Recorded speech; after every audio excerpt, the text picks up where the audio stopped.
زمانے کی قسم تمام انسان خسارے میں ہے، سوائے ان کے جو ایمان لائے، جنہوں نے نیک عمل کیے، جنہوں نے ایک دوسرے کو حق کی نصیحت کی، جنہوں نے ایک دوسرے کو صبر کی تلقین کی۔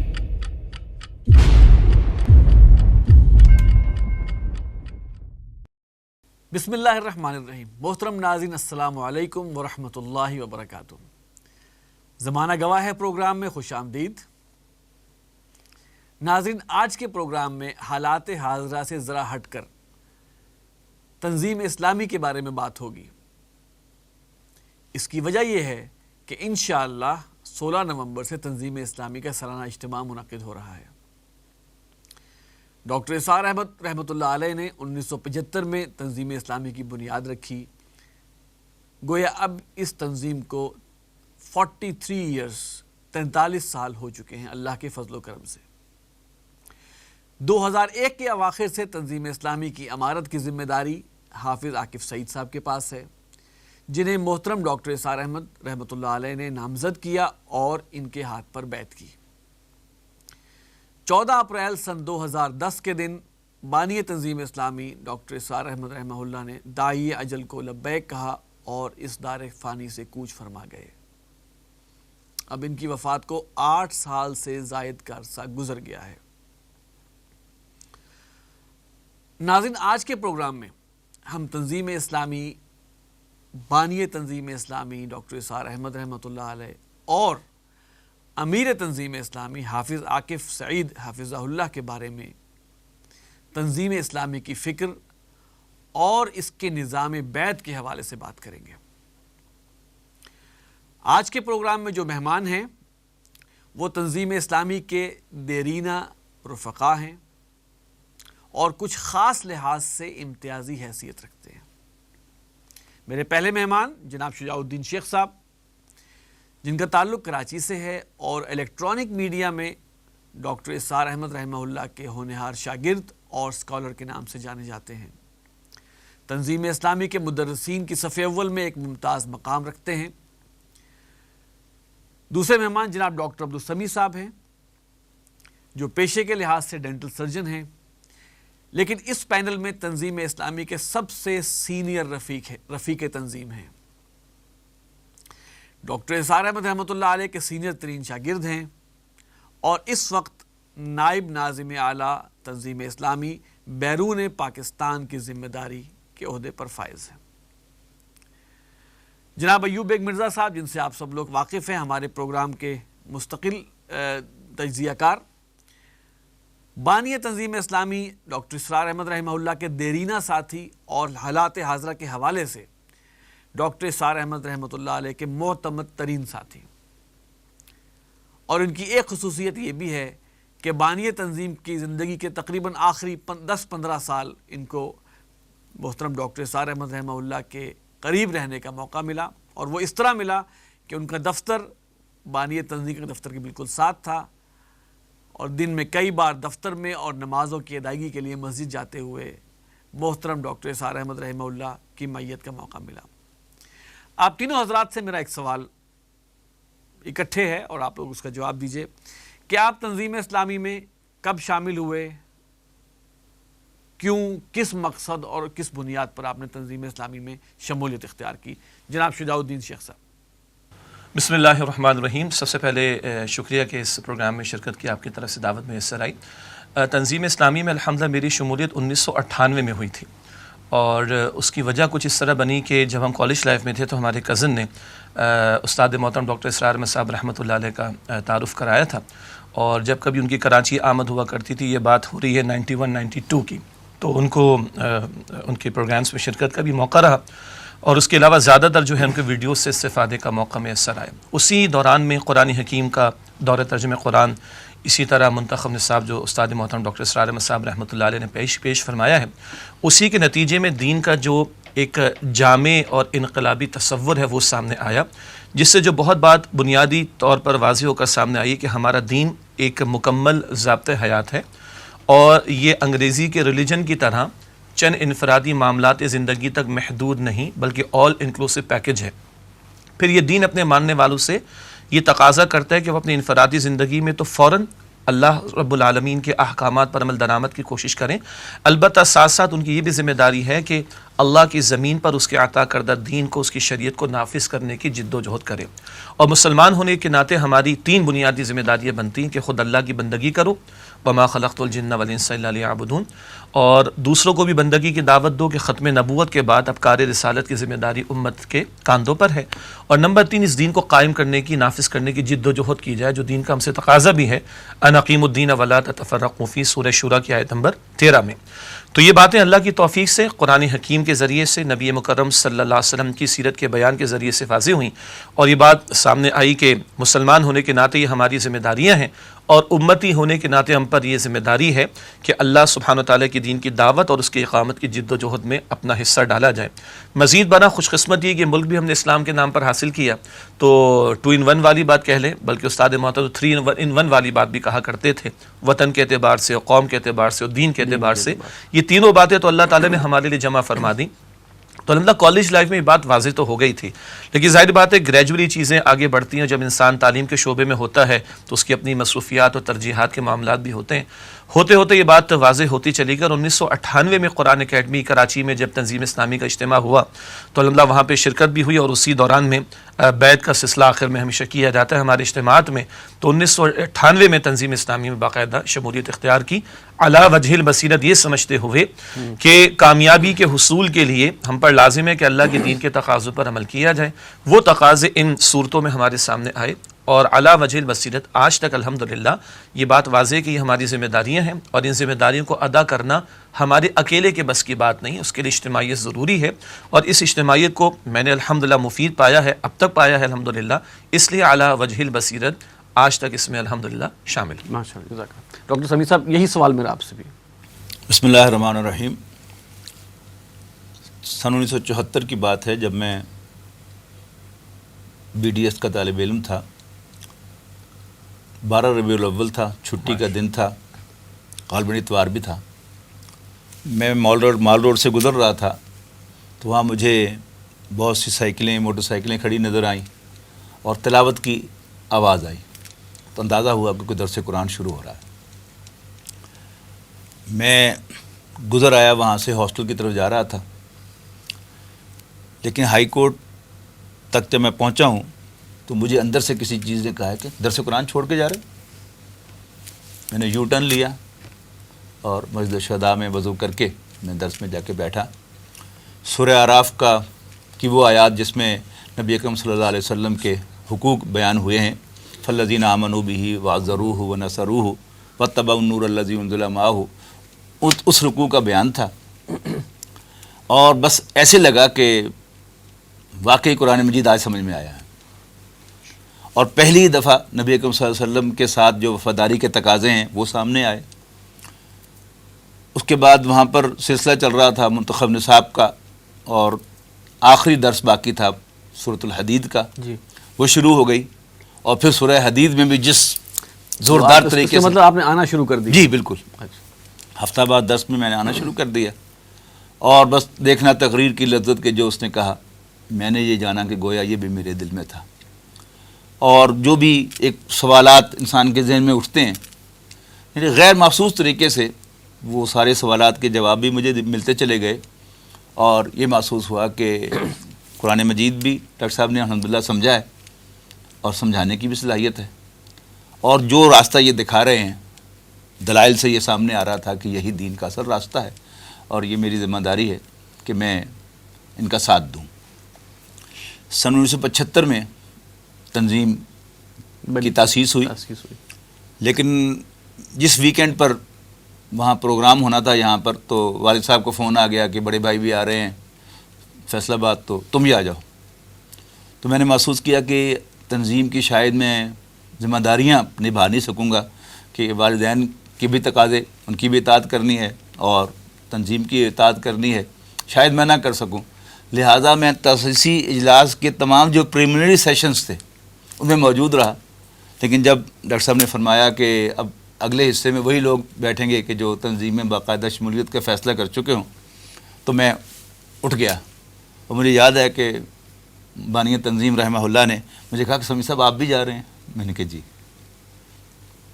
اور پھر پہلے سالانہ اجتماع میں احساس تو تھا کہ ہونا چاہیے. تنظیم بن گئی, رفقا سے رابطہ رہا, ملاقاتیں رہیں. جب میں فائنل ایئر میں تھا تو لاہور میں ڈاکٹر صاحب کے 4 پروگرام ہوتے تھے. مسجد شہداء کا درس, مسجد خضرا کا درس, اور مسجد خضرا کا جمعہ کا خطبہ, اور برکلی اسلامیہ ہال میں منتخب نصاب کا درس تھا. وہ میں نے بڑے اہتمام کے ساتھ سنے سارے پروگرام. اور دین کا جو تصور تھا ود ریفرنس ٹو دی قرآن میری سمجھ میں آیا. اور میں نے ایک نام دیا منتخب نصاب کو, اور میں نے ڈاکٹر صاحب رحمہ اللہ سے ڈسکس بھی کیا کہ جی میں منتخب نصاب کو ٹورڈز انڈرسٹینڈنگ آف دی قرآن کا نام دیتا ہوں. اور اب بھی میں اس پر قائم ہوں کہ اگر واقعی ڈاکٹر صاحب نے جو انتخاب قرآن مجید میں سے کیا ہے جی, اگر اس کو سمجھ لیا جائے تو پورا دین سمجھ میں آ جاتا ہے. اس لیے کہ قرآن مجید کے تمام بنیادی مضامین کا ایک خلاصہ جو ہے وہ اس کے اندر موجود ہے. ود یور اون آئیز آپ پڑھ سکتے ہیں کہ دین یہ کہتا ہے, اللہ یہ کہتا ہے, اللہ کے پیغمبر یہ فرما رہے ہیں, اور اس کو آپ سیرت کے ساتھ کمپیئر کریں تو ایگزیکٹلی وہی نقشہ سمجھ میں آتا ہے. تو یہ گویا آپ بھی وہی فکر سمجھ کر یا جو ڈاکٹر صاحب کی تعلیمات تھی قرآن و حدیث کی روشنی میں اسی کو سمجھ کے آپ تشریف لائے. جی ایوب ایک صاحب. بسم اللہ الرحمن الرحیم. آصف صاحب یہ غالباً 60 کی دہائی کی آخر تھا یا 70 کی دہائی شروع ہو چکی تھی. میری رہائش ان دنوں میں سمن آباد میں تھی, سمن آباد لاہور, مسجد خضرا کے پاس, واکنگ ڈسٹنس تھا. میں وہی نماز پڑھتا تھا. ابھی ڈاکٹر صاحب وہاں نماز خطبہ جمعہ نہیں دیتے تھے. ایک دن میری کچھ عادت ایسی تھی شروع سے ہی کہ میں جمعہ کے اجتماع میں ہمیشہ آغاز ہی میں جاتا تھا, اور خواہش رکھتی تھی کہ کچھ باتیں سنی جائیں, کو واضح نصیحت سے حاصل کیا جائے. ایک دن میں نکلا ہوں اپنے گھر سے, اور وہ کیونکہ لاؤڈ سپیکر کی آواز باہر تک جاتی تھی تو مجھے سڑک پر ہی محسوس ہو گیا کہ آج آواز مختلف ہے, کوئی اور بندہ ہے. اور آپ یقین جانیے کہ مسجد میں پہنچنے سے پہلے میں خطابت کے والے سے ان کا قائل ہو گیا تھا ڈاکٹر صاحب. تو بہرحال آغاز یہاں سے ہوا. پھر یہ کہ سنتے رہے ان کی تقریریں, اور مختلف جگہ پر جب وہاں اعلان ہوتا تھا کہ ڈاکٹر صاحب فلاں معاملے میں فلاں جگہ تقریر کرتے تو وہاں بھی پہنچ جاتا تھا. لیکن ڈاکٹر صاحب سے میں نے کبھی ملا نہیں تھا, اور سوچ سمجھ کر نہیں ملتا تھا. ایک موقع پر ایک شخص نے مجھے ایسی بات کہی جس کا اس نے ڈائریکٹ یہ الفاظ نہیں ادا کیے, اس کا مطلب یہ نکلتا تھا کہ ڈاکٹر صاحب قادیانیوں کے بارے میں نرم گوشہ رکھتے ہیں. میرے لیے یہ بمشل تھا. تو شاید اس نے مجھے پیچھے کھینچنے کے لیے کہا تھا. بہرحال میں نے فوراً ڈاکٹر صاحب کو ایک خط لکھ دیا. ایک خط لکھ دیا. ڈاکٹر صاحب نے میرے اس خط کا اپنے جمعے میں ذکر کیا کہ کسی صاحب نے مجھے یہ خط لکھا ہے, تو ان سے میری گزارش ہے کہ وہ مجھے ملے آ کر. بس یہ ملنا اور تنظیم میں آنا وہ شاید اس کی بنیاد بن گیا. صاف بات ہے ابھی میں فکر سے بالکل کوئی آگاہ نہیں تھا. میری شمولیت خالصتاً جذباتی تھی. یہ کب شمولیت کب ہوئی تنظیم میں؟ میری 79 میں. یہ 10ویں محرم کو, 10 محرم تھی اس دن. 79. جب آپ ڈاکٹر صاحب سے ملے تو کس چیز نے موٹیویٹ کیا آپ کو تنظیم اسلامی جوائن کرنے کا؟ کیا تھا ان کے دروس کے حوالے سے تو میں قائل بلکہ غائل ہو چکا تھا. غائل. لیکن بہرحال ان سے جو گفتگو ہوئی اس کے بعد میں نے فیصلہ کیا کہ مجھے تنظیم میں آنا چاہیے. اس سے پہلے تو یہ تھا کہ میں اس خیال سے بھی ڈاکٹر صاحب کو اوائڈ کرتا تھا کہیں مجھے تنظیم کی دعوت نہ دے دے. 78-79 کی بات کر رہا ہوں اب. تو اس لیے بھی اوائڈ کرتا تھا کہ ملاقات نہ ہی ہو تو بہتر ہے. لیکن پھر جب میں پرسنلی ملا یہاں قرآن اکیڈمی میں, قرآن اکیڈمی اس وقت تعمیر کے مرحلے میں تھی. بہرحال میرا خیال وہاں شاید ابھی جمعہ بھی شروع نہیں ہوا تھا, مجھے اچھی طرح یاد نہیں یہی کہ وہاں 10ویں محرم کو ایک شام کو میں وہاں لاہور کے رفقا کا اجتماع تھا, تو میں بھی حاضر ہوا اور بیعت کر لی. فکر کو تو صاف بات ہے بعد میں سمجھا ہے, تنظیم میں آنے کے بعد سمجھا ہے. اور سمجھا ہی ہے، عمل پتہ نہیں کتنی کیا ہے یا اب نہیں میرا کیا۔ سوال آپ دونوں حضرات سے خصوصاً یہ ہے کہ جس بنیاد کو آپ سمجھ کر تنظیم میں اسلامی میں آئے تھے، آپ 1998 میں اور آپ 1976 میں، ایک بہت طویل عرصہ گزر چکا، آپ کا تو ماشاءاللہ سینئر موسٹ ہیں آپ اس لحاظ سے، جس بنیاد پر آئے تھے آج کیا وہی بنیاد موجود ہے کہ نہیں؟ جی میں سمجھتا ہوں کہ تنظیم اسی بنیاد پر قائم ہے۔ البتہ یہ بات جو ہے وہ الحمدللہ اس وقت بھی واضح تھی، یہ میں اللہ تعالیٰ کا بڑا شکر ادا کرتا ہوں کہ میں نے زندگی کے کسی سٹیج پر ڈاکٹر اسرار احمد رحمہ اللہ کو نہ نبی سمجھا نہ معصوم سمجھا۔ قرآن مجید کے حوالے سے انہوں نے دین کا یہ راستہ مجھ پر واضح کیا، میں نے ان سے اگری کر کے تنظیم میں شمولیت اختیار کی، صحیح، لیکن یہ کبھی خیال نہیں آیا کہ وہ معصوم ہے یا نبی ہیں۔ نبی اکرم صلی اللہ علیہ وسلم پر نبوت ختم ہوئی تو ساتھ ہی معصومیت بھی ختم ہو گئی اور پرفیکشن بھی ختم ہو گئی۔ ختم۔ اہل سنت کا مجمع علیہ عقیدہ ہے کہ حضرت ابوبکر رضی اللہ تعالیٰ عنہ بھی معصوم نہیں تھے، اور میں اس میں ڈاکٹر صاحب کا بہت بڑا کنٹریبیوشن سمجھتا ہوں کہ جوانی کا ایک جذباتی دور تھا، اگر ڈاکٹر صاحب مجھ پر یہ باتیں واضح نہ کرتے تو شاید میں بھی ان کی عقیدت میں اتنا گرفتار ہو جاتا کہ میں ان کو زبان سے خواہ نبی نہ بھی کہتا لیکن دل میں ان کو نبی مانتا، معصوم مانتا۔ یہ ڈاکٹر صاحب کی یہ تحریری فکر جو ہے، خاص طور پر آپ دیکھیں کہ جو تجزیے ڈاکٹر صاحب نے کیے ہیں اسلام اور پاکستان نامی کتاب کے اندر، وہ بھی ان کے اداریے ہیں میثاق کے، اس میں جو مرزا غلام احمد قادیانی پر ڈاکٹر صاحب کی تحریر ہے وہ پڑھنے کے لائق ہے۔ اس پر ظاہر ہے کہ انہوں نے کئی دفعہ وہ تحریریں تنظیم کے اجتماعات میں تنظیم بننے سے پہلے بھی پڑھائی تھیں، جو میں نے کہا کہ ابتدائی جو اجتماعات تھے، بعد میں بھی کئی سالانہ اجتماعات میں انہوں نے وہ تحریریں پڑھائی ہیں۔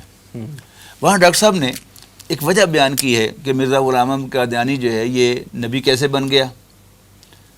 اس کی وجہ یہ ہوتی ہے کہ کوئی شخص جو ہے وہ یہ سمجھتا ہے کہ یہ پہلا شخص ہے جس نے قرآن مجید کو سمجھا ہے، اور اس کا مطلب کیا ہے کہ 1300-1400 سال میں کوئی قرآن مجید کو سمجھنے والا پیدا نہیں ہوا، پہلا ہے، لہذا ہی از آل رائٹ۔ تو جب اس کو یہ مان لیا کہ یہی شخص ہے جس نے صرف قرآن مجید کو سمجھا ہے، باقیوں نے نہیں سمجھا، یہاں سے پرابلم شروع ہوتی ہے۔ الحمدللہ میں ڈاکٹر صاحب کا تنظیم پر، اپنے آپ پر اور امت مسلمہ پر بہت بڑا احسان سمجھتا ہوں کہ انہوں نے ہمیں اپنے فریب میں نہیں پھنسایا، ذات کے فریب میں۔ واپس اس کے اوپر آتے ہیں، تنظیم اسلامی جس بنیاد پر آپ نے جوائن کی تھی، آپ یہ سمجھتے ہیں کہ اسی بنیاد جی پر آج الحمدللہ ہے؟ بالکل سمجھتا ہوں۔ شجاع الدین شیخ صاحب۔ جی میں ایک تو ذرا لائٹر سائڈ پہ ایک جملہ عرض کرنا چاہوں گا۔ ڈاکٹر صاحب ماشاءاللہ 74 کا ڈاکٹر صاحب نے ذکر فرمایا، ڈاکٹر عبدالسمیع صاحب نے، تو وہ میری پیدائش کا سال ہے۔ تو آپ اندازہ کر سکتے ہیں کہ کس قدر تجربے کے ساتھ ڈاکٹر صاحب یہاں پہ تشریف فرمائے، تو ہم ان سے سیکھیں گے مزید انشاءاللہ۔ جہاں تک آپ کا یہ سوال ہے کہ تنظیم اسلامی جس فکر پر قائم ہوئی تھی، جس پر آپ نے جوائن کیا، جو سمجھ کے آپ نے جوائن کیا تھا، جس فکر کو میں نے سمجھ کر تنظیم اسلامی کو جوائن کیا تھا، شمولیت اختیار کی تھی، الحمدللہ آج بھی تنظیم اسی فکر پر کھڑی ہے، اور علی وجہ البصیرت میں اسی کی دعوت بھی دے رہا ہوں الحمدللہ۔ اور میں اس میں یہ بھی اشارہ کرنا چاہوں گا، ایک تو بڑی خوبصورت ایک ساتھ ڈاکٹر صاحب نے وضاحت فرما دی کہ استاد محترم ڈاکٹر اسرار احمد صاحب رحمۃ اللہ علیہ نے خود ہماری یہ تربیت فرمائی کہ بھائی اختلاف کیا جا سکتا ہے، علم کی بنیاد پر کیا جا سکتا ہے، دلیل کی بنیاد پر کیا جا سکتا ہے، اور ایک بڑا پیارا مزاج جو تنظیم اسلامی میں ہمیں دیا گیا ہے، ایک ہے تنظیم اسلامی کی اصولی بنیادی فکر جو استاد محترم ڈاکٹر اسرار احمد صاحب رحمۃ اللہ علیہ نے عطا فرمائی قرآن و حدیث اور سیرت النبی صلی اللہ علیہ وسلم کے دلائل کی روشنی میں، اور ایک ہے تنظیم میں امیر تنظیم کی کچھ آرا ہو سکتی ہیں۔ اس وقت جب ڈاکٹر اسرار احمد صاحب رحمۃ اللہ علیہ تنظیم کے امیر تھے تو وہ کچھ سیاسی تجزیے بھی فرمایا کرتے تھے، تو اس میں وہ واضح طور پر فرماتے تھے، اور یہ طے شدہ اصول ہے ہمارے ہاں کہ تنظیم اسلامی کا ایک رفیق اپنے امیر کے سیاسی تجزیوں کے حوالے سے اختلاف رائے رکھ سکتا ہے۔ اسی طرح تنظیم ہمیں یہ بھی وسعت عطا کرتی ہے کہ ہمارے ہاں حنفی مکتب فکر کے ساتھی بھی موجود ہیں، اہل حدیث مکتب فکر سے منسلک ساتھی بھی موجود ہیں، تو کوئی ایسا لازم نہیں کیا جاتا کہ اپنے امیر کی ہر بات کو تم نے ماننا ہے، بلکہ امیر خود موقع دیتا ہے کہ بھائی آپ اپنے مسلکی معاملات میں آزاد ہیں. یہی وجہ ہے کہ ہماری تنظیم اسلامی کی کتابوں میں ہم نے طے کر کے لکھا ہوا ہے کہ نہ تو یہ معروف معنی میں کوئی سیاسی جماعت ہے، نہ مذہبی فرقہ. یہ مختلف مکاتب فکر کے حضرات اس میں شامل بھی ہیں، شامل ہو بھی سکتے ہیں، اور فقہی معاملات میں ان کو آزادی ہے کہ وہ اپنے اپنے مکتب فکر کے علماء سے مسائل معلوم کر کے اپنی مسلک کی رائے کے مطابق عمل کریں. یہ وسعت بھی موجود ہے. پھر ایک اور پہلو بھی ہے. بانی محترم ڈاکٹر اسرار احمد صاحب رحمۃ اللہ علیہ کی تفسیری آراء بھی ہیں، اور وہ خود بتایا کرتے تھے کہ بھائی اگر کل مجھے پتہ چلتا ہے کہ یہ میری رائے اسلاف کی رائے سے ٹکرا رہی ہے تو وہ خود اس کا ازالہ کرتے تھے اور اپنی رائے سے رجوع کیا کرتے تھے. ہمیں اچھی طرح یاد ہے کہ بعض مواقع پر، اگر 2-3 مواقع پر کوئی ایسی بات ان کی گفتگو میں اگر جوش خطابت میں چلی اگر آ گئی، اور ہم نے بڑی عاجزی کے ساتھ ان کے سامنے ڈرتے ڈرتے بات رکھی کہ اگر اس کو ایسے نہیں، اس کو دیکھا جائے اس طریقے سے، تو ایک مرتبہ تو پوری ایک ہماری ریکویسٹ کے اوپر پورا خطاب جمعہ کر ڈالا. زلزلہ آیا تھا 2005 کی بات ہے، ایک رائے انہوں نے پیش کی تھی، ہم نے گزارش کی کہ ایک آزمائش تو ہے امت کے لیے، اس انداز سے اس کو لیا جائے، پورا انہوں نے خطاب کر ڈالا اس کے اوپر. تو گویا یہ مزاج وہ ہمیں خود عطا کر کے گئے. تو میں یہ عرض کرنا چاہ رہا تھا کہ ایک ہے تنظیم کی اصولی بنیادی فکر. ہمارا دین جامع دین ہے اور مکمل ضابطۂ حیات ہے. ہمارے دینی فرائض اللہ کے بندے بنو، دوسروں کو بندگی کی دعوت دو، بندگی پر مبنی نظام کو قائم کرنے کی جد و جہد کرو. یہ جد و جہد اکیلے نہیں ہو سکتی، اس کے لیے اجتماعیت ضروری ہے، اور اجتماعیت کے لیے ہمیں کتاب و سنت سے، سیرت سے، صحابہ کے آثار سے، امت کے اسلاف سے بیعت کی بنیاد ملتی ہے. اور جس جماعت پہ تم جا رہے ہو وہ اعلانیہ طور پر اللہ کی زمین پر اللہ کے دین کو غالب کرنے کی جد و جہد کرنا چاہتی ہو. یہ چند موٹے موٹے اصول ہیں جس کی بنیاد پر یہ جماعت قائم کی گئی. یہ بات ہم نے 1998 میں بھی سنی تھی، آج بھی یہی بات اپنے امیر سے ہم سنتے ہیں، آج بھی یہی بات ہماری تربیتی نشستوں میں بیان ہوتی، آج بھی یہی بات ہماری کتابوں میں شائع ہوتی، آج یہی بات ہم اپنے ممبر کے خطبات میں، سوشل میڈیا پر، الیکٹرانک میڈیا پر، سیٹلائٹ چینلز پر انہی باتوں کو بیان کرتے. تو آپ کے سوال کا جواب کہ جس فکر کو ہم نے قبول کیا تھا اور اس قبول کر کے تنظیم میں شامل ہوئے تھے، کیا تنظیم اسلامی آج بھی اسی فکر پر قائم ہے؟ تو علی وجہ البصیرت ہم یہ عرض کرتے ہیں کہ بالکل قائم ہے. اچھا، اس میں سر ایک ایلیمنٹ آتا ہے جو کہ تھوڑا سا تفصیل طلب ہے، اور اس میں آپ حضرات بھی رائے دے سکتے ہیں. بانی تنظیم اسلامی ڈاکٹر اسرار احمد رحمۃ اللہ علیہ نے کئی مقامات پر جو تنظیم اسلامی جس بنیاد پر تنظیم اسلامی قائم ہوئی ہے، اقامت دین کی جد و جہد، دین کو قائم کرنے کی جد و جہد، ڈاکٹر صاحب نے اس کے لیے اصطلاح استعمال کی ہے فرض عین، بلکہ بعض جگہ پر ایسے بھی کہا ہے جیسے کہ نماز فرض ہے. یہ فرض عین کی جو اصطلاح ہے، یہ آپ کیا سمجھتے ہیں کہ یہ عین ہی وہی ہے جو ہم فرض عین سمجھتے ہیں، یا اس سے کوئی اور مفہوم نکلتا ہے؟ صاحب آپ کی بات اگرچہ درست ہے کہ انہوں نے بعض جگہ پر اس طرح زوردار انداز میں کہا. میری رائے میں جو غلط ہو سکتی ہے کہ جس وقت کسی استاد کو، کسی مقرر کو، کسی عالم کو، اپنے شاگردان کو، اپنے عوام کو کوئی بات اس کے ذہن میں، جسے کہتے ہیں نا ٹھوک کر اس کے ذہن میں داخل کر دے رہے ہیں، تو وہ اس انداز میں پھر بات ہوتی ہے. تو سارا زور ہوتا ہے کہ وہ بات جو میں کہنا چاہتا ہوں وہ ان کو سمجھ آ جائے. تاکید ہے، وہ تو تاکید کی انتہا کا معاملہ ہے کہ اس طرح ہے کہ ٹھیک ہے انہوں نے کہا. لیکن جب خالصتاً سوال کی صورت میں ان سے پوچھا گیا کہ کیا آپ اس کو اسی طرح سمجھتے ہیں جس طرح نماز فرض ہے، تو انہوں نے کہا کہ میں اس کو فقہی زبان میں اس طرح فرض عین نہیں سمجھتا. ڈاکٹر صاحب نے آن دی ریکارڈ جی بالکل کہا کہ میں فقہی زبان میں اگر آپ سمجھتے ہیں تو وہ اس طرح نہیں کہا سمجھا. لیکن یہ ایمان کے تقاضے کا معاملہ ہے، ایمان کی اس منزل کا تقاضا ہے کہ آپ اس درجے کو اس کو سمجھیں، اس کی امپورٹنس. اور لوگوں کو صرف دیکھیں، جیسے ہوتا ہے نا کوئی فرد یا کوئی گروہ یا کوئی جماعت کسی معاملے میں کمزور ہوتی ہے، کسی معاملے کوئی اہمیت کو اتنا نہیں سمجھ رہی. جیسے کہ آپ کو معلوم ہے کہ اس وقت کتنی تعداد ہے ان لوگوں کو جو یہ سمجھتے ہیں کہ اقامت دین کی جدوجہد کی کیا حیثیت ہے. جب کوئی استاد یہ سمجھتا ہے کہ یہ معاملہ کوئی کمزور ہے عوام میں، تو اس کو پھر وہ زوردار انداز میں، انتہائی تاکیدی انداز میں بار بار کہتا ہے، تاکہ وہ بات جو پہلے ذہنوں میں بیٹھی ہوئی ہے کہ مذہب کیا ہے، نماز پڑھ لو، روزہ رکھ لو، حج کے لیے چلے جاؤ، یہی مذہب ہے نا. تو جب یہ لوگوں کے بات سامنے اس طرح نہیں تھی کہ ایک مسلمان کا یہ بھی فرض ہے کہ اگر وہ مسلمان ملک ہے رہتا ہے تو وہ اس ملک میں اسلامی شریعت کے مطابق نظام جو ہے وہ کے نفاذ کے لیے جدوجہد کرے. تو یہ لوگوں کے اب بھی نہیں ہے، میں سمجھتا ہوں کہ اب بھی نہیں ہے. تو کیونکہ یہ سمجھانا مقصود تھا تو اسے اس طرح زوردار انداز میں، اس تاکیدی انداز میں کہا. لیکن ڈاکٹر نے خود بھی یہ فرمایا، لیکن ڈاکٹر صاحب نے اس کے باوجود جب ایک سوال کی صورت میں ان کے سامنے آیا تو انہوں نے یہ کہا کہ یہ اس فقہی سینس میں فرض عین نہیں ہے. آپ کو ویسے لہٰذا اس کو یعنی یوں کہہ دیے کہ انہوں نے اس چیز کو یہ ایک فرض کہا، یقیناً ایک دینی فریضہ کہا، اگر اس میں، لیکن یہ ہے کہ وہ اس سینس میں فقہی زبان میں انہوں نے اس کو نہیں کہا. شجاع الدین صاحب آپ کے حوالے سے دیکھیے، جو بیگ صاحب جس سوال کا ذکر فرما رہے ہیں وہ ایک صاحب علم کی طرف سے سوال اٹھایا. اچھا. جی جی جی. اور وہ بات بڑی وزنی تھی جو سوال کا انداز تھا. کیا ذرا بتائیے. وہ بات یہ ہے کہ جب ہم فرض عین کسی عمل کو کہتے ہیں تو فقہی اعتبار سے جو فرض کا منکر ہو جائے وہ اسلام سے خارج ہو جاتا ہے. اچھا. اور جو فرض کا انکار تو نہیں کرتا، عمل نہیں کر رہا لیکن مانتا ہے لیکن عمل نہیں کر رہا، وہ فاسق و فاجر ہے.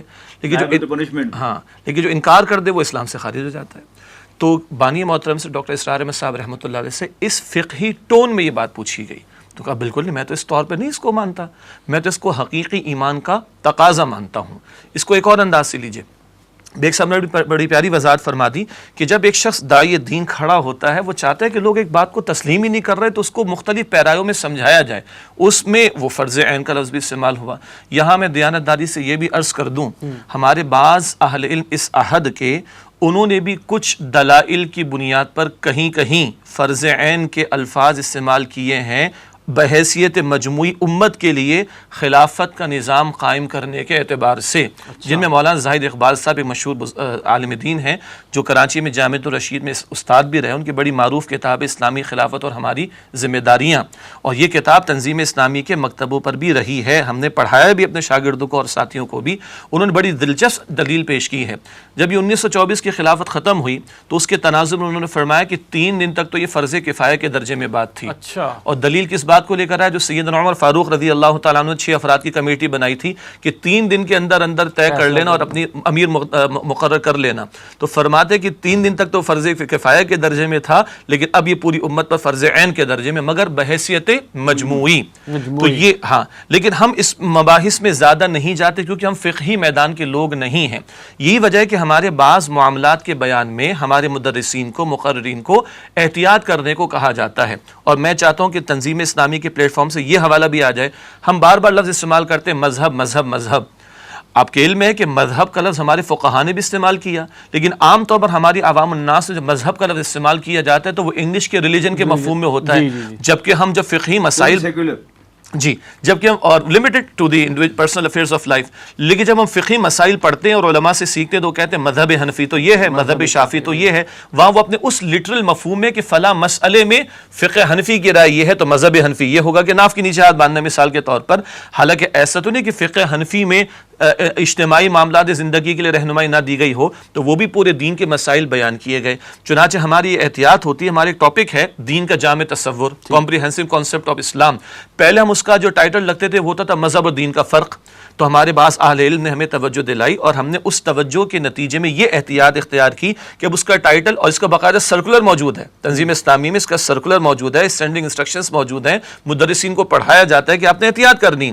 وہ کیا کہ اب ہم مذہب اور دین کا فرق یہ ٹائٹل استعمال نہیں کرتے، ہم ٹائٹل استعمال کرتے دین کا جامع تصور. اسی طرح ہم فرض عین کی اصطلاح استعمال نہیں کرتے. کیوں؟ یہ پھر فقہی مباحث جب کھڑے ہوتے ہیں تو وہاں پر اس کو ڈیفینڈ کرنا فقہی تناظر میں شاید مشکل ہو جائے گا. ایک سوال ہے، آپ وہ استعمال نہیں کرتے لیکن کہیں اس کی امپورٹنس تو کم نہیں کرتے؟ سوال ہی پیدا نہیں ہوتا. اب اس کی امپورٹنس کے لیے یہ میرے ایمان کا تقاضا ہے، ہلکی بات ہے. اس کے بغیر اندیشہ کہ میری نجات نہ ہو، کیا یہ ہلکی بات ہے؟ یہ میرے رب کا مجھ سے تقاضا ہے. ان اقیموا الدین ولا تتفرقوا فیہ، سورہ شورى کی آیت میں تیرا دین کو قائم کرو، اس بارے میں تفرقے میں مبتلا نہ ہو جاؤ. آپ نے بڑا اچھا سوال اٹھایا. بعض حضرات کا یہ خیال ہو گیا ہے شاید کچھ لوگوں کا کہ اگر آپ یہ فرض عین کی اصطلاح استعمال نہیں کریں گے تو اس کی امپورٹنس کم ہو جائے گی. ایمانداری سے بتائیے، اقیم الصلاۃ کا ترجمہ تو سب کو معلوم ہے، نماز قائم کرو. اور اس کے لیے فرض عین کہنے کی ضرورت بھی ہر بندہ مانتا ہے، لیکن اس کے باوجود ہماری میجورٹی نماز 5 وقت کی باجماعت اور وقت پر ادا نہیں کر رہی. تو کیا میں فرض عین کا لفظ ایڈ کر دوں گا تو کیا سارے نمازی ہو جائیں گے؟ ایسے تو نہیں، جبکہ دلائل پیش کرنے کے لیے اور بھی موجود ہیں. اسی طرح یہ اللہ کے دین کو قائم کرنے کی جد و جہد کرنا لازم ہے، حتیٰ کہ ہم کہتے ہیں فرض ہے.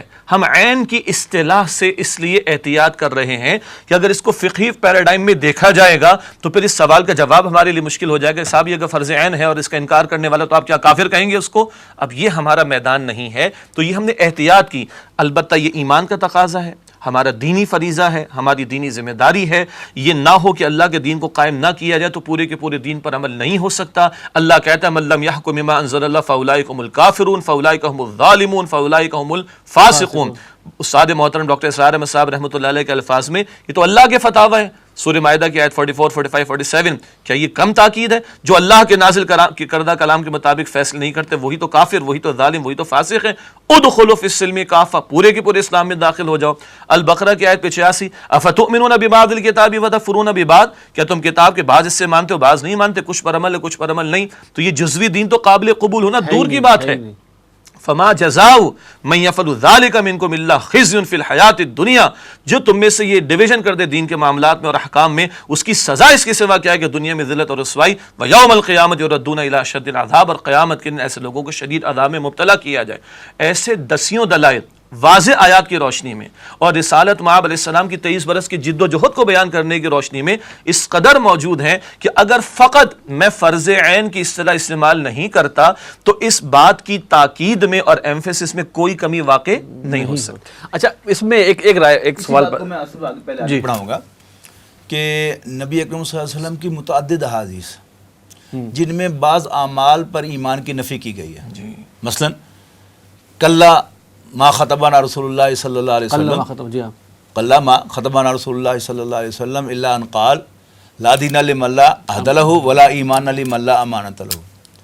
کیا ہمارا کوئی مسلک یا ہمارا کوئی مفتی کسی بھی مسلک کا ہو وہ فتویٰ دیتا ہے کہ آپ وعدہ خلاف کی نماز جنازہ نہ پڑھیں؟ مطلب کیا ہے کہ ان ساری احادیث کو جانتے ہوئے وہ امپورٹنس ہے، ہاں وہ امپورٹنس بنانے کے لیے ہے، لیکن اسلام سے خارج نہیں ہوتا کوئی اس میں. اور اس میں ایک اور پہلو ہے. یہ دیکھیں، ایک ہے فقہی مسئلہ ظاہر کے اعتبار سے کسی بارے میں رائے قائم کرنا. آصف صاحب یہ دنیا کا مسئلہ ہے، کون مسلمان ہے کون مسلمان نہیں ہے تو ایک بڑا ٹیکنیکل قانونی مسئلہ ہے نا.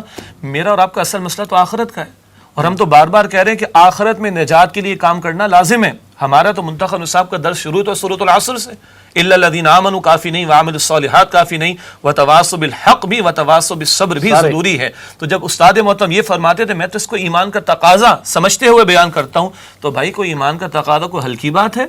کل میری نجات کے لیے شرط لازم ایمان ہے، ایمان کے بغیر کل میری نجات ممکن نہیں، اور ساتھ ایمان کے عامل الصالحات وتواصوا بالحق وتواصوا بالصبر بھی ہے. تو گویا اگر ہم اس اصطلاح کے استعمال میں فقہی مباحث کے کھڑے ہو جانے کی وجہ سے احتیاط کر رہے ہیں تو یہ ہے دنیا میں قانونی مسئلہ طے کرنے کے اعتبار سے، نہ کہ کوئی اس کی اہمیت کم ہو گئی کہ کل جناب میں یہ عمل نہیں کرتا تو کل کو مسئلہ مجھے پیش نہیں آئے گا. اس میں ایک چیز یہ بھی آتی ہے شجاع الدین صاحب کہ اگر مثال کے طور پہ اس چیز کو ہم پکڑ لیتے اور اگر اس کو ہم ایز سچ پکڑ لیں تو اس سے تو انتشار کا امکان نہیں ہے کہ اب گویا کہ جیسے نماز فرض ہے ویسے ہی اقامت دین فرض ہے. تو اس کا یہ مطلب ہوا کہ جو اقامت دین نہیں کر رہا وہ باہر ہو گیا. الٹیمیٹلی وہ ایک شدت پسندانہ ایک تنظیم اسلامی ایک شدت پسند فرقہ نہ بن جائے اگر یہ روش اختیار کی جائے کی رکھی ضرور ہوگا. ہاں کہ ہم نے اس کو ایز سچ لے لیا کہ اقامت دین کی جد و جہد ایسے ہی فرض ہے جیسے نماز فرض ہے، اور اسی کو ہم پکڑ کے چلتے رہے. حالانکہ ڈاکٹر صاحب نے اس کو کلیئر بھی کر دیا. اگر خدا نہ خواستہ کوئی ایسے کچھ لوگ ذہن میں ہیں تو پھر تو وہ تو بہت شدت میں آگے جی، اور پھر وہ امکانات ہو سکتے ہیں کہ کسی فرقے کی شکل ہم اختیار نہ کر لیں، تو وہ بہت ضروری اس اعتبار سے. اور ایک اور یہاں پہ وضاحت کر دوں کہ دیکھیے فقہا بھی ان معاملات کو اور مسائل کو بیان فرماتے ہیں، لیکن فقہا کی اپنی اصطلاحات ہوتی ہیں، جس کو ہم تکبیر رب کہتے ہیں سورہ مدثر، جس کو ہم کہتے ہیں اقامت دین سورہ الشورى، جس کو ہم کہتے ہیں وَيَكُونُ الدِّينُ كُلُّهُ لِلَّهِ سورہ انفال. یہ قرآنی اصطلاحات ہیں. فقہا اپنی اصطلاحات میں یہی باتیں بیان فرماتے ہیں. فقہا کی اصطلاح نسب امام کا نسب کیا جانا یا نسب امامت کا نسب کیا جانا، جس کا کوئی اور مفہوم نہیں سوائے اس کے کہ نظام خلافت قائم ہو. اور جس کا کوئی اور مفہوم نہیں سوائے اس کے کہ اللہ کی زمین پر اللہ کا دین قائم ہو. فقہا کی اصطلاح نسب امام کی نسب امامت کی ہے. چنانچہ ہم یہ بھی کوشش کرتے ہیں کہ ہمارے سننے والوں کے سامنے یہ اصطلاحات بھی رکھ دیتے ہیں تاکہ ان کو یہ دشواری نہ ہو جائے کہ صاحب یہ آپ کون سا دین پیش کر رہے ہیں, یہ کیا تکبیر رب کی آپ نے اصطلاح استعمال کر لی, کیا آپ نے جو ہے اقامت دین اور کیا آپ نے غلب دین افاد دین کی بات شروع کر دی. تو ہم یہ احتیاط بھی کرتے ہیں اپنے سننے والوں کے سامنے کہ دیکھو بھائی کوئی نئی بات نہیں کی جا رہی, 14 صدیوں سے امت میں بات جاری رہی ہے. فرق اتنا ہوتا ہے کہ فقہا کے سمجھانے کا اپنا انداز اور ان کی اپنی فقہی اصطلاحات ہوا کرتی ہیں. سبھی صاحب اسی سوال کو تھوڑا سا میں چینج کر کے اور آپ سے چاہ رہا ہوں کہ سینئر رہنما آپ تنظیم اسلامی کے ہیں اور بہت پرانی سٹینڈنگ ہے, کیا آپ سمجھتے ہیں کہ جو طریقہ کار بانی تنظیم اسلامی نے دے دیا, جو منہج یا جو فکر دی یا جو انہوں نے کہا, وہ حتمی ہے, حرف آخر ہے اور تنظیم کو بعین ہی اسی کو ہی سمجھنا چاہیے اور ایسے ہی چلنا چاہیے؟ اصل بات یہ ہے کہ اس پہ تو کوئی شک نہیں کہ بانی تنظیم رحمہ اللہ کے ہم پر بڑے احسانات ہیں. گننے لگے تو شاید ہم گن نہ سکیں. انہوں نے ہمیں قرآن مجید کی طرف متوجہ کیا اور ہماری ذہنی سطح پر آ کر ہمیں قرآن مجید پڑھایا, قرآن مجید کا ایک کلیئر کانسیپٹ ہمیں دیا. ٹھیک ہے, ہماری زندگیوں کا رخ بدلا, ہمارے چہروں کے نشیب و فراز بدلے. بانی محترم سے ملاقات سے پہلے میرے چہرے پر داڑھی نہیں تھی, جانتا تھا کہ یہ سنت موقدہ ہے, اور انہوں نے کبھی فرض نہیں کہا مجھے, فرض عین کیا کرنے کہ بھائی داڑھی تو فرض عین ہے تم کیوں نہیں رکھتے. اندر سے انہوں نے ہمیں موٹیویٹ کیا اور خود ہم نے وہ سنت جو ہے وہ اختیار کی جس کا پتہ ہمیں پہلے سے تھا, لیکن we were not sufficiently motivated کہ ہم اس معاشرے میں جوانی کے دور میں داڑھی رکھ لیں, لیکن رکھی. لیکن جیسا کہ میں نے پہلے عرض کیا کہ میں نے کم سے کم ذاتی طور پر انہیں کبھی نبی یا معصوم یا ہر اعتبار سے پرفیکٹ نہیں سمجھا, اور میں سمجھتا ہوں کہ یہ انہی کی تعلیم کی وجہ سے ہے کہ میں نے ان کو کبھی نبی نہیں سمجھا, پرفیکٹ نہیں سمجھا. ان کا یہ احسان کافی ہے کہ ہمیں انہوں نے دین کی طرف متوجہ کر دیا. ان کا یہ احسان میں کبھی بھلا نہیں سکتا کہ انہوں نے مجھے قرآن مجید کا مدرس بنا دیا. مجھے آج بھی یاد ہے کہ جب وہ اتنی یعنی جانی پہچانی شخصیت نہیں تھے تو ایک دفعہ ڈینٹل کالج میں نے انہیں خطاب کے لیے انوائٹ کیا تھا. تو میں نے وہاں جو الفاظ استعمال کیے تھے مجھے یوں کہ تو یاد ہیں. میں نے ڈاکٹر صاحب کا تعارف کرایا تھا کہ ڈاکٹر صاحب میرے استاد محترم ہیں, اور ویسے تو یہ اللہ تعالیٰ ہی کا فضل ہے, لیکن اسباب میں یہ انہی کی وجہ سے ہے کہ میرے جیسا ایک ادنا طالب علم اپنی تمام تر علمی کوتاہیوں بلکہ بے علمی کے باوجود درس قرآن دینے کی جرت کرتا ہے. تو وہ سارے ان کے احسانات ہیں. Having said that, میں اس پر قائم ہوں پہلے دن سے الحمدللہ کہ وہ نبی میں ان کو کبھی نہیں مانا, نہ وہ نبی تھے نہ وہ معصوم تھے. انہوں نے ہمیں راستہ دکھایا, راستہ قرآن و سنت اور سیرت کے حوالے سے بتایا. اگر کسی سٹیج پر ہم محسوس کریں گے کہ وہ بھی چونکہ انسان تھے, معصوم عن الخطا نہیں تھے, انہوں نے یہاں جو بات کہی ہے یہ تھوڑی سی قرآن و سنت سے, سیرت سے, دین سے ہٹ کر ہے, تو میں اپنی ذمہ داری سمجھتا ہوں کہ میں اس سے اعلان برات کروں. دیانتداری کا تقاضا یہی ہے. اس سے ان کی عزت و احترام میں کوئی فرق نہیں آتا اللہ کے فضل و کرم سے. وہ ان کی احسان مندی وہ اپنی جگہ پر قائم ہے, لیکن چونکہ ہم نے ان کو نبی نہیں مانا, لہذا میں تو نہ صرف یہ کہ غیر نبی سے خطا کے امکان کا قائل ہوں, میں اس کے لزوم کا قائل ہوں کہ غیر نبی کبھی پرفیکٹ ہو ہی نہیں سکتا. بیگ صاحب آپ یہ بتائیے کہ ڈاکٹر صاحب نے تو خود یہ نہیں کہا کہ اگر تنظیم اسلامی سے بہتر جماعت نظر آتی ہے تو وہاں چلے جاؤ. گویا انہوں نے خود ایک رستہ کھولا ہے, اور یہ اس میں ان بلٹ یہ تھا کہ میں پرفیکٹ نہیں ہوں یا نہ تنظیم اسلامی پرفیکٹ ہے. کیا آپ اس بارے میں کیا کہیں گے آپ کی؟ کیا یہ پہلے میں اس کا جواب دے دوں. تنظیم اسلامی کی قرارداد تاسیس میں یہ بات درج کیا ہے ڈاکٹر صاحب نے کہ تنظیم اسلامی ہرگز الجماعت کے حکم میں نہیں. الجماعت کے تقاضے اور ہیں. الجماعت کا مطلب یہ ہوتا ہے کہ اس میں آنا اسلام میں آنا ہے, اس سے نکلنا اور اس سے نکلنا اسلام سے نکلنا ہے. یہ تو میں سمجھتا ہوں کہ ڈاکٹر صاحب کے جو بڑے بڑے احسانات ہیں امت پر, یہ ان میں سے ایک. وقال اننی من المسلمین کا ایک جسے کہنا کہ عملی ثبوت. جی بیگ صاحب. دیکھیں جو آپ نے بات کی ہے کہ کیا ڈاکٹر صاحب کے جو کچھ بھی انہوں نے کہا اور جو کچھ بھی انہوں نے طریقہ کار لائے عمل میں بتایا کیا وہ حتمی ہے, اس سے ہٹا نہیں جا سکتا. میں بڑا مختصر عرض کروں گا, میرے نزدیک ہمیشہ حتمی صرف ایک شے ہوتی ہے اور وہ ہے ہدف.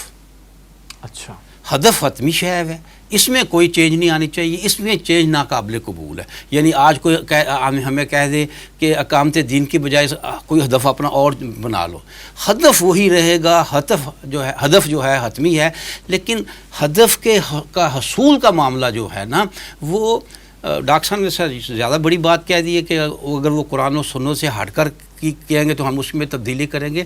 میں یہ تو نہیں کہہ سکتا, لیکن میں یہ کہوں گا کہ اگر وقت کا تقاضا یہ ہے, حالات کا تقاضا یہ ہے, عصری معاملات ہمیں بتا رہے ہیں کہ یہاں چینج آنی چاہیے, اور وہ بات امیر کو بھی سمجھ آتی ہے اور وہ بات وہ شورا سے بھی مشورہ لے کر فیصلہ کرتا ہے, تو اس میں یعنی ہدف وہی رہے گا, وہ حتمی ہے. حصول ہدف میں اگر کوئی تبدیلی آ سکتی ہے تو یہ کوئی ایسی بات نہیں ہے جو کہ آدمی کہے, جیسے ڈاکٹر صاحب نے کہا, کیونکہ ڈاکٹر صاحب کوئی نبی نہیں تھے, ظاہر ہے نہ ان کے بارے میں یہ کہا جا سکتا ہے کہ وہ معصوم تھے, کوئی بھی معصوم نہیں. تو لہٰذا یہ اگر معصوم نہیں تو اس کا تو آٹومیٹیکلی مطلب یہ نکلتا ہے کہ اس میں کوئی غلطی ہو سکتی ہے, اور اگر غلطی ہو سکتی ہے تو اس کی درستگی لازم. اور ڈاکٹر صاحب نے اس کے لیے راہ کھول دی ہے پہلے. بالکل بالکل. جی میں اس میں عرض کروں گا, جیسے بیگ صاحب نے ہدف کا ذکر فرمایا, ایک اور بائفرکیشن کر لی جائے اس کے اندر. ایک ہے وہ اصولی بنیادی فکر, وہ کبھی تبدیل نہیں ہوگی, اس سے کہ فکر تو براہ راست کتاب و سنت سے مل رہی, لیکن اور ہدف بھی کبھی تبدیل نہیں ہو سکتا. لیکن اس ہدف تک پہنچنے کے لیے جو طریقہ کار کا معاملہ ہے وہ تو خود ڈاکٹر صاحب نے وضاحت فرمائی اس کی, کہ جب ہم منہج انقلاب نبوی کی بات کریں گے صلی اللہ علیہ وسلم, تو جو اس کے مراحل بیان کرتے ہیں اپنے حالات کے اعتبار سے اس کو میچ کرتے چلے جاتے ہیں. جی اللہ کے نبی علیہ السلام نے دعوت توحید پیش کی, آپ بھی دعوت توحید پیش کریں. البتہ فرق کیا ہوگا, ایک دعوت توحید تھی کفار کے سامنے, ایک دعوت توحید ہے ماننے والوں کے سامنے, تو ماننے والوں کے سامنے توحید کے تقاضوں کے سامنے رکھنا ہوگا, اینڈ سو آن. تو ہم اپنے اس وقت کے حالات سے بات کو میچ کرتے ہوئے چلتے ہیں. لیکن جب بات نبی اکرم صلی اللہ علیہ وسلم کے دور میں ہم قتال فی سبیل اللہ کی کرتے ہیں, اور آج ہم اپنے ماحول میں بات کریں گے, تو لازماً فرق آ گیا. تو خود تنظیم اسلامی کی یہ سوچی سمجھی رائے ہے کہ مسلم معاشروں میں حالانکہ سنت میں قتال کا راستہ ہے, مگر سنت میں قتال کا راستہ ہے وہ قتال و کفار کے خلاف. مسلم معاشروں میں اقامت دین و غلب دین کی جد و جہد کے اعتبار سے فی زمانہ یہ فیزیبل نہیں ہے. یہ بڑا قیمتی لفظ ہے. اگر فیزیبل ہو جائے تو کون مائی کا لال جو ہے انکار کر سکتے ہیں؟ کتاب و سنت کے دلائل تو واضح طور پر موجود ہیں, مگر اس وقت حالات بدلے ہوئے ہیں. مسلم معاشروں میں ہم نے جن حکمرانوں کے سامنے کھڑے ہو کر کام کرنا ہے, نفاذ دین کی جد و جہد کرنی, وہ بھی کلمہ گو مسلمان. تو حالات کی تبدیلی کے اعتبار سے شریعت کا حکم بدل جاتا ہے. چنانچہ وہ فرماتے تھے فیزیبل نہیں, اگر کہیں مسلم معاشروں میں یہ راستہ فیزیبل ہو جائے گا تو اس کو اختیار کیا جائے گا. اسی طرح میں ایک اور نقطے کی طرف مختصر اشارہ کر دوں, انتخابی سیاست کے معاملے کو لیجئے. بعض ہماری دینی مذہبی سیاسی جماعتیں محسوس کرتی ہیں کہ اس راستے سے ہم اقتدار میں آ کر دین کو غالب کرنے کی جد و جہد کریں گے. استاد محترم ڈاکٹر اسرار احمد صاحب رحمۃ اللہ علیہ کو اللہ تعالیٰ نے بہت سارے جو احسانات فرمائے. ایک ان کا جو ایک لیگل سینس تھا, اسی طرح جو ان کو ایک پولیٹیکل سینس تھا, اور حالات کی سمجھ بوجھ جو اللہ تعالیٰ نے عطا فرمائی, بہت بڑا اللہ کا ان پر احسان تھا. انہوں نے کبھی بھی نہیں کہا کہ انتخابی سیاست کے راستے کو ہم حرام سمجھتے, کبھی نہیں کہا, بلکہ یہ فرمایا کہ ہم اس راستے کو فیزیبل نہیں سمجھتے. یہ بھی فرمایا کہ کم از کم پاکستان میں تو ہم نے دستور کو کلمہ پڑھایا ہوا ہے, گو کے چور دروازے بھی ہیں, ہم نے طے کر رکھا ہے کہ حاکمیت اللہ تعالیٰ کی, کتاب و سنت کے خلاف قانون سازی نہیں ہوگی. لیکن یہ بھی تو سٹیٹمنٹ ہے نا کہ اس ذریعے سے اسلام نہیں آ سکتا. یہ تو عرض کر رہا ہوں کہ ایک ہے اس راستے کو حرام کہنا, ہاں یہ الگ بات, اور ایک ہے اس راستے کو کہنا کہ یہ موضوع نہیں, ناقص ہے. اور اب تو دلائی سے ثابت ہو چکا ہے, 70 برس کی تاریخ بھی, یعنی اب بھی کسی کو سمجھ نہیں آ رہی تو بقول ابوالکلام آزاد کے کہ میں اس کے سوا کیا کہہ سکتا ہوں, کہ میں اس کے سوا کیا کہہ سکتا ہوں کہ میں کچھ نہیں کہہ سکتا.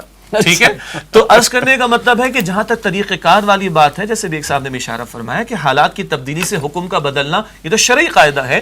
تو ہو سکتا ہے کہ کل حالات بدلیں تو ہم اس طریقہ کار میں جہاں محسوس کریں کہ یہ زیادہ فیزیبل ہے, یہ زیادہ موضوع ہے اور مزاج دین سے مطابقت بھی رکھتا ہے, ٹکراؤ نہیں ہے, تو ہم اس کو اختیار کریں گے انشاءاللہ تعالی. اور یہ خود ڈاکٹر صاحب نے تربیت ہماری فرمائی. صحیح. اچھا سر آگے چلتے ہیں. شجاع الدین صاحب یہ بتائیے کہ تنظیم اسلامی میں شمولیت کے لیے بیعت ہے, یہ بیعت شخصی ہے یا آئینی؟ شخصی ہے تو کیوں ہے اور آئینی ہے تو کیوں ہے؟ تنظیم اسلامی میں جو بیعت ہے وہ شخصی بیعت ہے, اور اس بیعت کے لیے جو دلائل ہیں وہ کتاب و سنت سے, صحابہ کرام خلفۂ راشدین کی زندگی سے اور امت کے اسلاف سے ہمیں میسر آتے ہیں. ٹھیک. بلکہ سچی بات تو یہ ہے کہ دینی مزاج کے اعتبار سے اگر ہم بات کریں, دین اسلام کے مزاج کی بات کریں, تو کسی بھی اجتماعیت کے قائم ہونے کے لیے ہمیں شخصی بیعت کا ہی تصور دکھائی دیتا ہے. اس کو آج آئینی بیعت کہا جاتا ہے کہ ایک دستور اور دستور کی بیعت کر لی جائے, اور جو اس جماعت کا بڑا جس کو آج کی زبان میں صدر کہہ لیا جائے وہ بھی پابند ہوتا ہے دستور کا. یہ ہمارا دینی مزاج نہیں ہے. نہیں ہے. یہ جدید تقاضوں سے ہم آہنگی نہیں ہے. یہ جدید تقاضا تو وہ ہے جو ہمیں ویسٹ سے ملا ہے دستور کی بیعت کا, اور اگر جدید کا مطلب یہ ہے کہ جناب جو بھی نئی چیز آ رہی ہے اس کو ویلکم کہا جائے, تو بہرحال ہمیں دین کی نگاہ میں اس کو دیکھنے کی ضرورت ہے.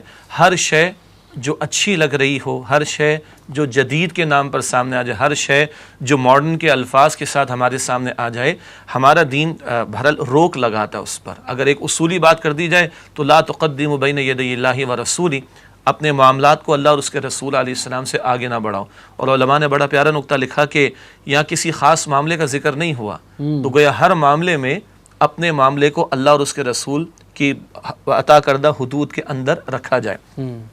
ہر نبی جب کھڑے ہوئے, حضرت عیسیٰ علیہ السلام کا ذکر آتا ہے سورہ آل عمران میں بھی, سورہ صف میں بھی, من انصاری الی اللہ, کون ہے میرا مددگار اللہ سبحانہ و تعالیٰ کی طرف. پیغمبروں کا بھی اسوہ یہی ملتا ہے کہ ایک بندہ جو کہ اللہ کا نبی ہے, اللہ کا رسول ہے, وہ کھڑا ہوتا ہے اور جو لوگ اس کی بات قبول کرتے ہیں, اس سے اتفاق کرتے ہیں, اس سے جڑتے چلے جاتے ہیں. یہی مزاج ہمیں امام الانبیاء کے ہاں بھی ملے گا صلی اللہ علیہ وسلم. حالانکہ آپ تو اللہ کے رسول ہیں, جس نے آپ کا کلمہ پڑھا باتیں ختم, اس کا تو اختیاری ختم ہو گیا نا, وہ تو پابند ہے. لیکن اس کے باوجود اللہ کے رسول علیہ السلام نے مختلف مواقع پر بیعت لے کر دکھائی. بیعت رضوان کا ذکر تو قرآن حکیم میں ہمیں ملتا ہے, صلح حدیبیہ کا موقع, اور امام نسائی رحمۃ اللہ علیہ نے نبی اکرم صلی اللہ علیہ وسلم کی کم از کم 10 قسم کی بیعتوں کا ذکر کیا ہے, افراد سے فردن بھی اور اجتماعی طور پر بھی. کسی سے قبول اسلام کی بیعت, کسی سے نصح و خیر خواہی کی بیعت, اور کسی سے اللہ کی راہ میں نکلنے کی بیعت. یعنی اجتماعی معاملات اور اجتماعی امور کے لیے ڈسپلن جو عطا ہو رہا ہے وہ بیعت کا عطا ہو رہا ہے. بیعت النساء کا ذکر سورہ ممتحنہ کے آخر میں. تو حاصل کلام اللہ کے پیغمبر علیہ السلام کو تو کسی بیعت کی ضرورت نہیں تھی. اگر کوئی آپ کی بات نہ سنے نہ مانے تو مسلمان کہاں رہ سکتا ہے. لیکن امت تو قیامت تک چلے گی, اور آپ کے بعد امت قیامت تک چلے گی, تب امت کے لیے اجتماعی معاملے کو چلانے کا اصول کیا ہوگا؟ وہ بیعت کا اصول اللہ کے نبی علیہ السلام عطا کر گئے. شخصی بیعت. خلفائے راشدین کی بیعت منعقد ہوئی, خلیفہ کی بیعت شخصی بیعت کا معاملہ ہے. آئیں گے لوگ اور قبول کرتے ان کی بیعت کو, سمعنا و اطعنا کے الفاظ تو خیر قرآن کے ہیں, لیکن سمطاعت کی بیعت آپ کی سنیں گے اور آپ کی ہم مانیں گے. اسی طرح بعد میں جو اور تحریکیں اٹھیں, یعنی کہ جب دڑاڑے پڑنا شروع ہو گئیں اسلامی مزاج کے اندر, خلافت کے مزاج میں جو حکمرانی کے معاملات تھے, سیدنا حسین کھڑے ہوئے رضی اللہ تعالیٰ بیعت کی بنیاد پر. اسی طرح عبداللہ بن زبیر رضی اللہ تعالیٰ کھڑے ہوئے بیعت کی بنیاد پر. ماضی قریب یہ سب شخصی تھی, شخصی بیعت. آپ سب کو دیکھ لیں, کوئی ایک آپ کو ایکسیپشن نہیں ملے گا. گویا دستوری بیعت بہرحال یہ ایک اضافہ ہے. اگر ہم بیعت کے لفظ کو استعمال کریں تو دستوری بیعت ایک اضافہ ہے. جی اضافہ ہے, اور وہ دینی مزاج سے ہم آہنگ نہیں ہیں. قرآن حکیم سے اور سنت رسول سے اور امت کی پوری تاریخ سے جو ہمیں طریقہ ملتا ہے وہ بیعت کا ہی طریقہ ملتا ہے, اور وہ شخصی بیعت کا طریقہ ملتا ہے. بہت کوئی شاید یہ کہہ لے گا اچھا ہمارا دستور کتاب و سنت کے خلاف نہیں ہوگا, ہم دستور کی بیعت کر لیں, تو اس میں مسائل بہت ہیں. تو اس کا مطلب یہ ہے سمیع صاحب, شخصی بیعت کا کیا تقاضا ہے؟ یہ بہت اہم بات ہے, کیونکہ ہم عموماً کیونکہ جدیدیت بھی ہمارے سامنے, ہم شخصی بیعت کی کچھ چیزوں کو آئینی بیعت یا جس کو آپ کہتے ہیں دوسری جو دستوری بیعت کے ساتھ مکس کر جاتے ہیں. اصل بات کیا ہے کہ بنیادی فرق سمجھیں گے ان دونوں میں فرق کیا ہے. دستوری بیعت دستور کے ساتھ ہوتی ہے, دستور کے ساتھ وفاداری. ٹھیک ہے, لہٰذا ایسی جماعت میں جو دستور کے حلف کی بنیاد پر بنی ہو, تمام جو بھی وہ حلف اٹھانے والے ہیں وہ سب کے سب ممبرز کہلاتے ہیں, اس کے ارکان. ٹھیک ہے نا, رکن بڑی بنیادی چیز ہوتی ہے, پلر کو کہتے ہیں. وہ سب کے سب کیا ہیں, اس جماعت کے پلرز ہیں, ان کے اوپر وہ جماعت کھڑی ہے. لہذا مقامی امیر بھی وہ اپنے میں سے خود چنتے ہیں, ضلعی امیر بھی خود چنتے ہیں, ڈویژنل امیر بھی خود چنتے ہیں, صوبائی امیر بھی خود چنتے ہیں, اور امیر جماعت بھی خود چنتے ہیں.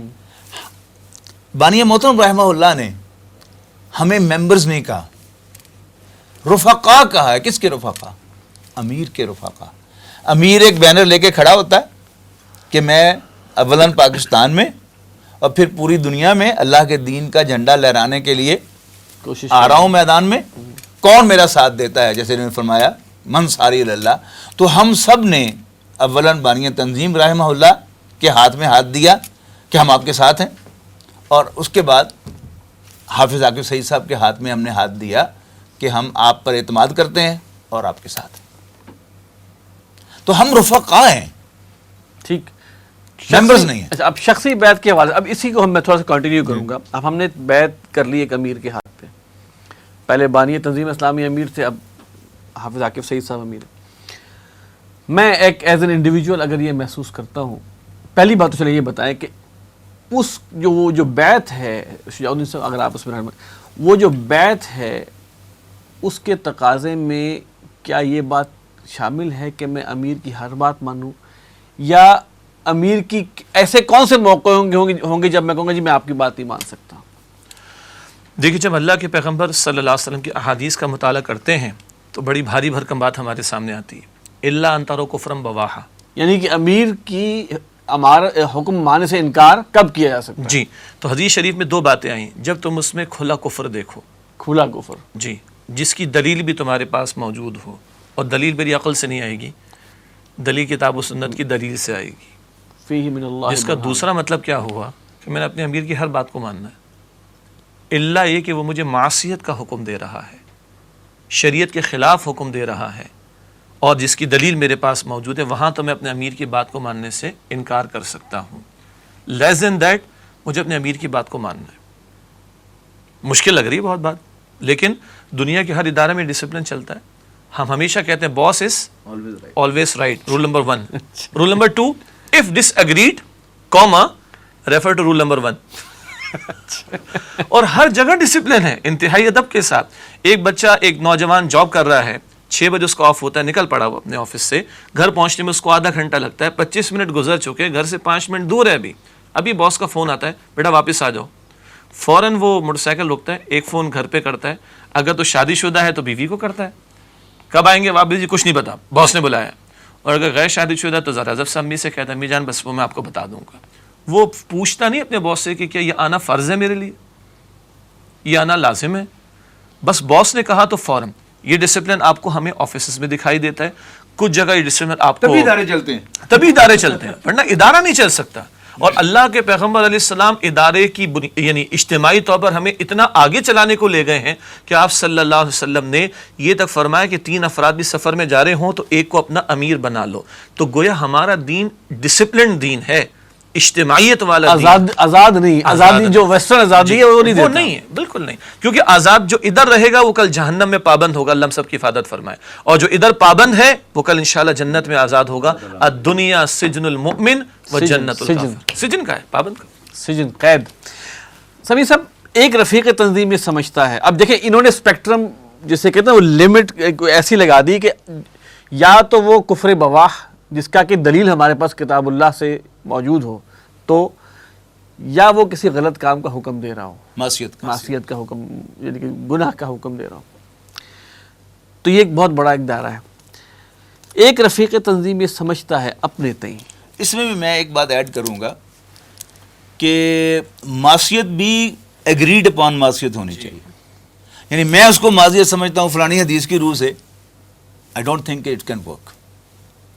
نہیں, اس معصیت کی دلیل بھی ہونی چاہیے, نہیں ایگریڈ اپون, سمجھی جائے وہ معصیت, اس کو گناہ سمجھا جائے. نہیں, وہ باقاعدہ امت کے اندر سمجھا گیا ہو کہ یہ معصیت کی بات ہے. مجھے فلانی حدیث کی روشنی میں یہ معصیت کی بات لگ رہی ہے, this won't work, I am very clear about it. ٹھیک, امت کا کنسنسس, یعنی اس میں آپ یوں کہہ لیں کم سے کم یہ کہ جو ہمارے 4 ائمہ ہیں, 4 مسالک ہیں جن کو امت نے تسلیم کیا ہے کہ یہ قرآن و سنت ہی سے مسائل اخذ کرتے ہیں اور قرآن و سنت ہی کی روشنی میں ہمیں انہوں نے دین کا ایک اسٹرکچر دیا ہے, کم سے کم ان میں سے ایک تو اس کو معصیت کہتا ہو. ٹھیک ہو گیا. اول تو جو ایگریڈ اپون معصیت ہے میں تو ذاتی طور پر اس کا قائل ہوں. ٹھیک. میرا سوال پھر وہی کھڑا ہے کہ اگر کوئی رفیق تنظیم جس نے کہ امیر تنظیم کے ہاتھ بیعت کی ہے وہ یہ محسوس کرتا ہے کہ میرے امیر نے مجھے غلط حکم دیا ہے یا میرے امیر نے کوئی غلط فیصلہ کر لیا ہے، اس کو تنظیم کیا بتاتی کہ اس کو کیسے ایکٹ کرنا چاہیے؟ اصل صاحب بات کی بنیادی یہ ہے کہ ہماری وفاداری اللہ کے پیغمبر، اسلام اور تنظیم کے ساتھ ہے. ان میں سے سب سے اوپر کون ہے؟ اللہ، اس کے پیغمبر اور دین. ٹھیک. تو ہماری اصل وفاداری ہم تنظیم میں کیوں آئے ہیں؟ دین کی ایک ذمہ داری سمجھ کر. ٹھیک ہے نا. اب ہم دین کی روشنی میں دیکھیں گے کہ دین ہمیں کیا بتاتا ہے. میں مثال دیتا ہوں نماز پنجگانہ کی. نماز کا اصل مقصد اقیم الصلاۃ لذکری، میری یاد ہے. تو یاد کا اصل مزہ تو انفرادی طور پہ آتا ہے، لیکن نماز باجماعت واجب کی گئی ہے ہم پر. اب نماز باجماعت کو ذرا اس کی ریئل اسپرٹ میں پڑھنے کی کوشش کریں کہ میں سجدے میں گیا. کبھی کبھار انسان کو لطف آتا ہے سجدہ کرنے کا. آج مجھے بہت لطف آ رہا تھا، لیکن ابھی میں نے 1.5 مرتبہ سبحان ربی اعلیٰ کہا تھا تو امام کی آواز آ گئی اللہ اکبر. اس میں ڈسپلن کا تقاضا کیا ہے کہ میں فوراً اللہ اکبر کی کو رسپونڈ کرتے ہوئے سر اٹھا لوں. ٹھیک. تو اللہ کی یاد کا مزہ تو نہیں آیا. اب اس پیکج کے 2 سولوشنز جو ہیں وہ کیے ہیں. اہل حدیث حضرات نے تو الاؤ کر دیا مقتدی کو کہ وہ چپ کر کے اپنی سورہ فاتحہ بھی مکمل کر کے رکوع میں جائے، اور پھر جب وہ رکوع میں جائے گا تو امام صاحب سر اٹھانے والے ہوں گے. تو اس رکوع میں گیا تو امام صاحب نے اللہ اکبر سمع اللہ لمن حمدہ کہہ دیا. اب وہ اپنی تسبیح پوری کر کے اٹھے. لیکن احناف نے جو اس کا سولوشن دیا ہے وہ کیا ہے کہ ڈسپلن کو پرائرٹی دے. ابھی ایک مرتبہ بھی سبحان ربی اللہ پورا نہ کہا ہو تو سر اٹھا لے. اور اللہ کی یاد کے لیے احناف کے نزدیک سنت مؤکدہ تقریباً واجب کے حکم میں، تاکہ اللہ کی یاد کا جو فائدہ ہے اس سے ہم محروم نہ رہیں. لیکن اب جماعت باجماعت کو کنسنٹریٹ کریں تو کہا کیا ہے کہ امام بھول گیا. اچھا. دوسری رکعت میں امام بھول گیا، خطا ہو گئی. نہیں، میں ڈیفینیٹلی آپ کو بات بتاتا ہوں. اچھا. دوسری رکعت میں بیٹھنا تھا، وہ بیٹھے بغیر قیام میں چلا گیا. ٹھیک. اب ہمارا دین مقتدی کو یہ اجازت نہیں دیتا کہ وہ فٹافٹ قاعدہ کر کے اٹھ کے شامل ہو جائے. اس کو صرف یہ کہتا ہے کہ سبحان اللہ کر کے امام کو پوائنٹ آؤٹ کر دو، لیکن you have to follow the imam. اگر تم اپنا قاعدہ پورا کرنے کے چلو گے تو ہماری نماز ٹوٹ جائے گی، امام کی نہیں ٹوٹے گی. تلافی بھی کرنی ہے تو امام کے ساتھ کرو. اور پھر بھی بعد میں پتا چلا کہ ہو یہ تو نماز ہماری فاسد ہو گئی ہے، تو پھر دوبارہ جو ہے نئے سرے سے وہی امام یا کوئی اور امام، اگر وہ امام معذرت کرتا ہے کہ جی میرے حافظہ زیادہ کمزور ہو گیا، آپ ہی کرا دیں، کوئی اور کرا دے. اس کے پیچھے ہی پھر وہی ڈسپلن ہوگا. یہ نہیں کہ ایک دفعہ غلطی ہو گئی، کیا دوسرا جو امام آئے گا وہ کوئی خطا سے پاک تو نہیں ہے. ٹھیک. اس رفیق کو کیا کرنا چاہیے؟ دیکھیے جی ہماری بیعت کے الفاظ کیا ہیں.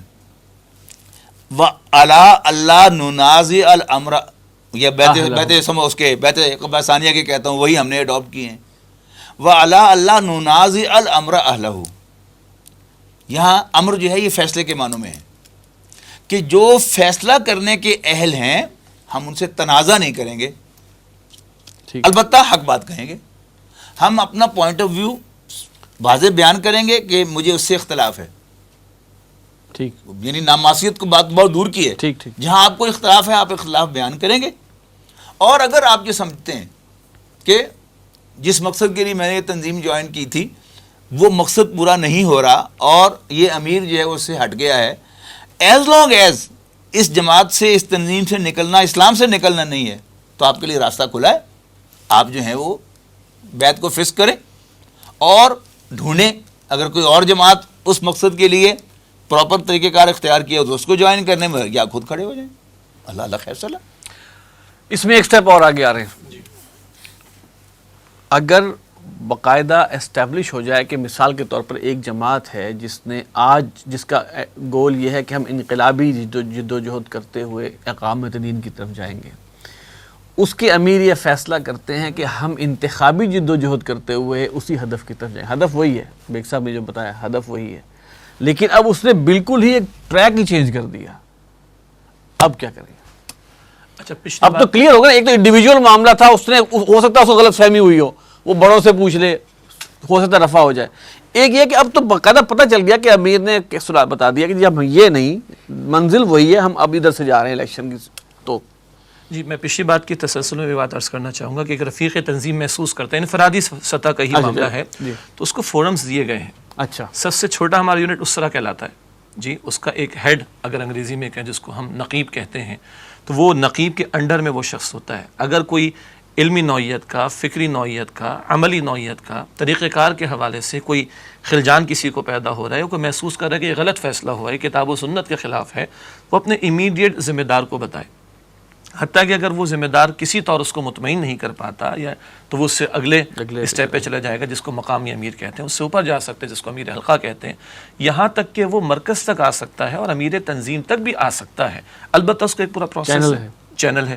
اس کے علاوہ بھی کوئی رفیق تنظیم کو ساتھی محسوس کرتا ہے کہ میں اپنی بات پہنچانا چاہتا ہوں, یہ فورم بھی اویلیبل ہے, حتیٰ کہ وہ میں خود اس کا گواہ ہوں اصل میں, اور مجھے مواقع ملے ہیں کہ براہ راست امیر تنظیم تک وہ جا سکتا ہے, بس جائے وہ اپنے پراپر چینل کے تھرو, اور پھر ہو سکتا ہے کہ اس کی وہ کلیریفیکیشن ہو جائے اور اس کا اطمینان ہو جائے کہ میرا یہ خیال غلط تھا, یہ بات ایسی نہیں اور اس طریقے پر تھی.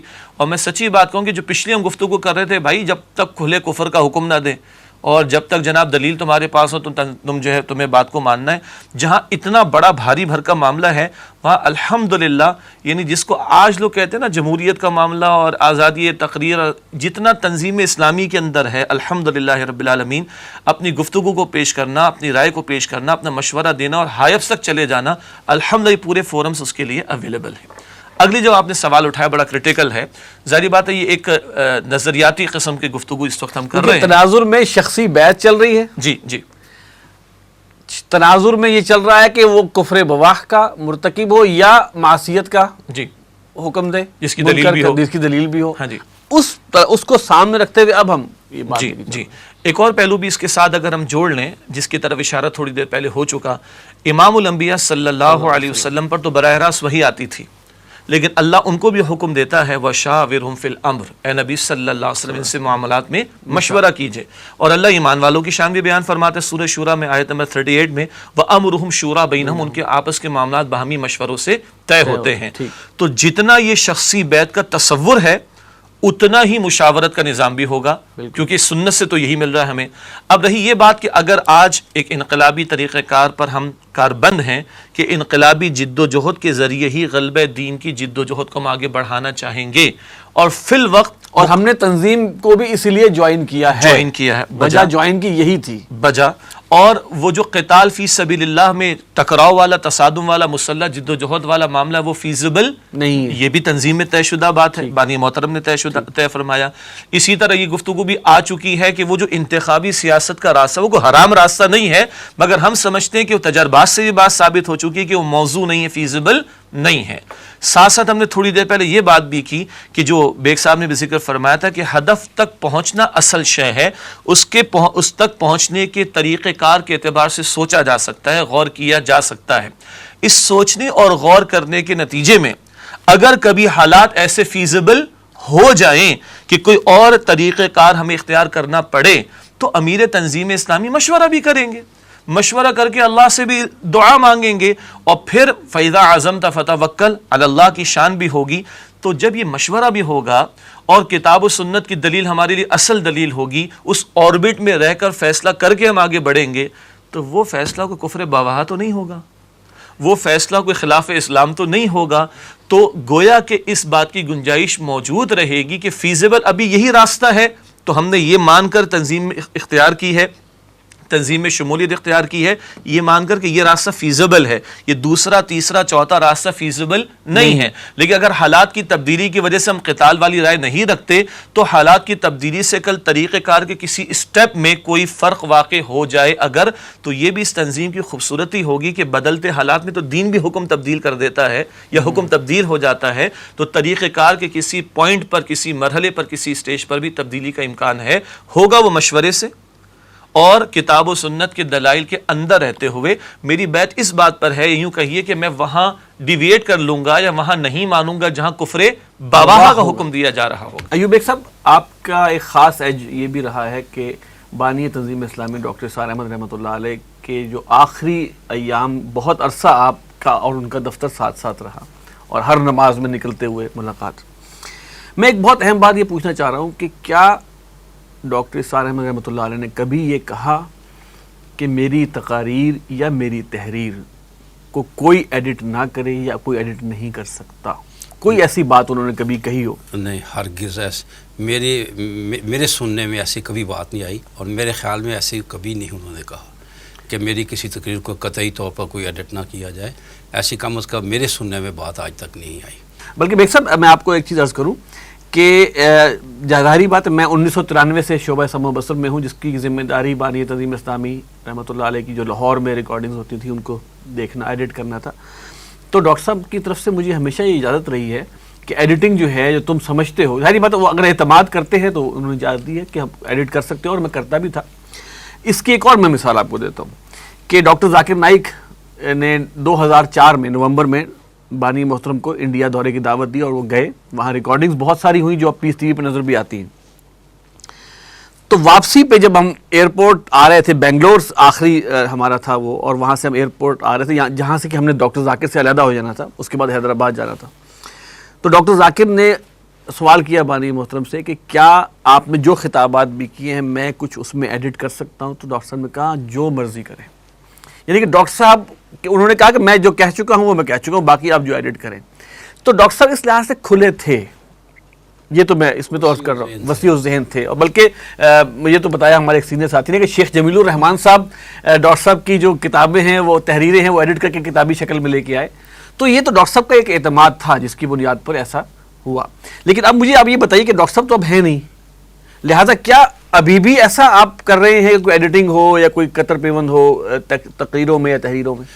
دیکھیں، اصول تو بنیادی اصول تو یہ ہے، اخلاقیات کا اصول تو یہ ہے کہ اگر کوئی مصنف فوت ہو جائے اور اس کی تحریر کو سامنے آئے تو آپ کو کوئی حق نہیں ہے کہ آپ اس میں کوئی تحریف کریں، کہ اس کو تبدیل کریں۔ ایک بنیادی اصول یقیناً یہ ہے۔ لیکن اگر کوئی جس طرح آپ نے ڈاکٹر صاحب کی مثال دی، اور وہ تنظیم اسلامی کے اساسہ جات ہیں جو بھی ان کے آراء ہیں، تو اس میں یہ ضرور ہو سکتا ہے اور کیا جاتا ہے کہ جو کچھ ڈاکٹر صاحب نے لکھا، جو کچھ ڈاکٹر صاحب نے فرمایا، وہ بعینہ ہی اسی طرح موجود ہوتا ہے۔ لیکن اگر حالات کی وجہ سے یہاں یہ ثابت ہو گیا کہ فلاں بات سامنے نہیں رہی اور اس حوالے سے یہ بات صحیح ثابت نہیں ہوتی، تو بات وہی لکھ کر جو ڈاکٹر صاحب نے کہی نیچے فٹ نوٹ دیا جاتا ہے کہ یہ یعنی کہ وہ بات آپ کاٹتے نہیں ہرگز، بلکہ حاشیے میں جو تبدیلی ہوتی ہے وہ لکھ دی جاتا ہے تاکہ پڑھنے والے کے سامنے، سننے والے کے سامنے یہ بات آ جائے کہ ڈاکٹر صاحب نے یہ بات کہی تھی اور اب جو یہ بات ہے وہ یعنی علیحدہ طور پر بتائی جا رہی ہے۔ تو یہ بددیانتی شمار نہیں ہوگی، ظاہر ہے یہ نہیں ہوگی جب صاف کہہ دیا، لکھ دیا کہ اصل بات تو یہ ہے جو انہوں نے کہی یا انہوں نے لکھی، وہ تو یہ ہے، لیکن یہ بات فلاں وجہ سے یا حالات نے ثابت کر دیا، کوئی نئی تحقیق ہو گئی، کوئی نئی بات سامنے آ گئی، حرف آخر تو نہیں ہے، یہ کوئی قرآن مجید تو نہیں ہے کہ کوئی آپ زیر زبر بھی نہیں آگے پیچھے کر سکتے، تو پھر اس میں لکھا جا سکتا ہے کہ اگرچہ انہوں نے یہ کہا تھا، ان کی بات بھی لازماً آنی چاہیے کہ یہ تو بات ان کی ہے، لیکن حاشیے میں یہ لکھ دیا جائے کہ یہ تبدیلی ہے اس میں۔ تو اس میں چھوٹا سا اضافہ کر دوں کہ اگر ایک دو کتابچے ایسے محسوس ہوئے کہ جن میں کچھ الفاظ ثقیل تھے، مشکل تھے، تو ان کا اگر آسان سنونیم دینا بھی پڑا تو وہ فٹ نوٹ میں دیا گیا۔ اچھا، ایک بار ڈاکٹر صاحب کی اصل تحریر وہ احتیاط رہی، وہ احتیاط ہے اور رہے گی انشاءاللہ تعالی۔ تو اگر مشکل الفاظ ہیں تو اس کا کوئی آسان لفظ جو اردو میں مستعمل ہے، دستیاب ہے، وہ فٹ نوٹ میں دیا گیا۔ اور ایک جیسے ام المصبحات سورۃ الحدید ان کی معروف سمجھے کہ خطابات اور وہ کتابی شکل میں بھی، اس میں ایک رائے کے بارے میں کسی وضاحت کی ضرورت تھی اور شدید ضرورت تھی، اس معاملے کو بھی کسی فرد نے نہیں کیا ہے، وہ تنظیم اسلامی کی شورا میں ڈسکشن ہوا اور شورا میں ڈسکشن کے بعد اس پر ایک رائے قائم کی گئی، اس کے بعد وہ فٹ نوٹ تیار کیا گیا جس فٹ نوٹ کے ساتھ وہ ام المصبحات یعنی سورۃ الحدیث کا درس جو ہے وہ چھاپا جاتا ہے۔ تو گویا کہ اگر یہ کسی نوعیت کا کام ہے بھی تو وہ حاشیے فٹ نوٹ کی سطح پر، اور کہیں اہم معاملہ ہے تو تنظیم اسلامی میں کسی فرد نے کام نہیں کیا بلکہ شورا کی سطح پر ڈسکشن کے بعد یہ بات طے ہوئی. الحمدللہ یہ بات مزید کلیئر ہو گئی. جی اسی میں اضافہ کروں گا کہ مجھ پر میری تنظیم نے ذمہ داری لگا رکھی ہے ڈاکٹر صاحب کی تحریروں کی ریڈنگ کی. ریڈنگ بکس یعنی آڈیو بکس. ہاں. تو اس میں ایک مشکل پیش آتی ہے. ڈاکٹر صاحب کے مشکل الفاظ ہیں جہاں میں محسوس کرتا ہوں کہ لفظ مشکل ہے, لوگوں کی سمجھ میں نہیں آئے گا. تو اس میں اگر یہ کیا جائے تو اب اس کی ایکسپلینیشن کروں تو وہ فلو ٹوٹ جاتی ہے. اس میں کہیں میں نے یہ کیا ہے کہ صرف اصل لفظ کی بجائے جو ڈاکٹر صاحب نے کہا ہے آسان لفظ استعمال کیا ہے پوری دیانتداری کے ساتھ کہ جس میں وہ اصل سینس نہیں بدلتی, اس کی فلو کو برقرار رکھنے کے مطلب وہی رہتا ہے. ہاں, لیکن جہاں زیادہ ایکسپلینیشن کی ضرورت ہوتی ہے پھر اپنی ٹون بدل کر میں شوئنگ کہ یہ میں بات کہہ رہا ہوں. اچھا اس طرح آپ ریکارڈ کروا لیں. الحمدللہ یہ میں سمجھتا ہوں یہ کام بھی اعتماد کے ساتھ ہی ہے جو ڈاکٹر صاحب نے پہلے بھی اگر اجازت دی ہے یا اب جو فٹ نوٹ کے ساتھ ہو رہا ہے یہ پورے اعتماد کے ساتھ ہے.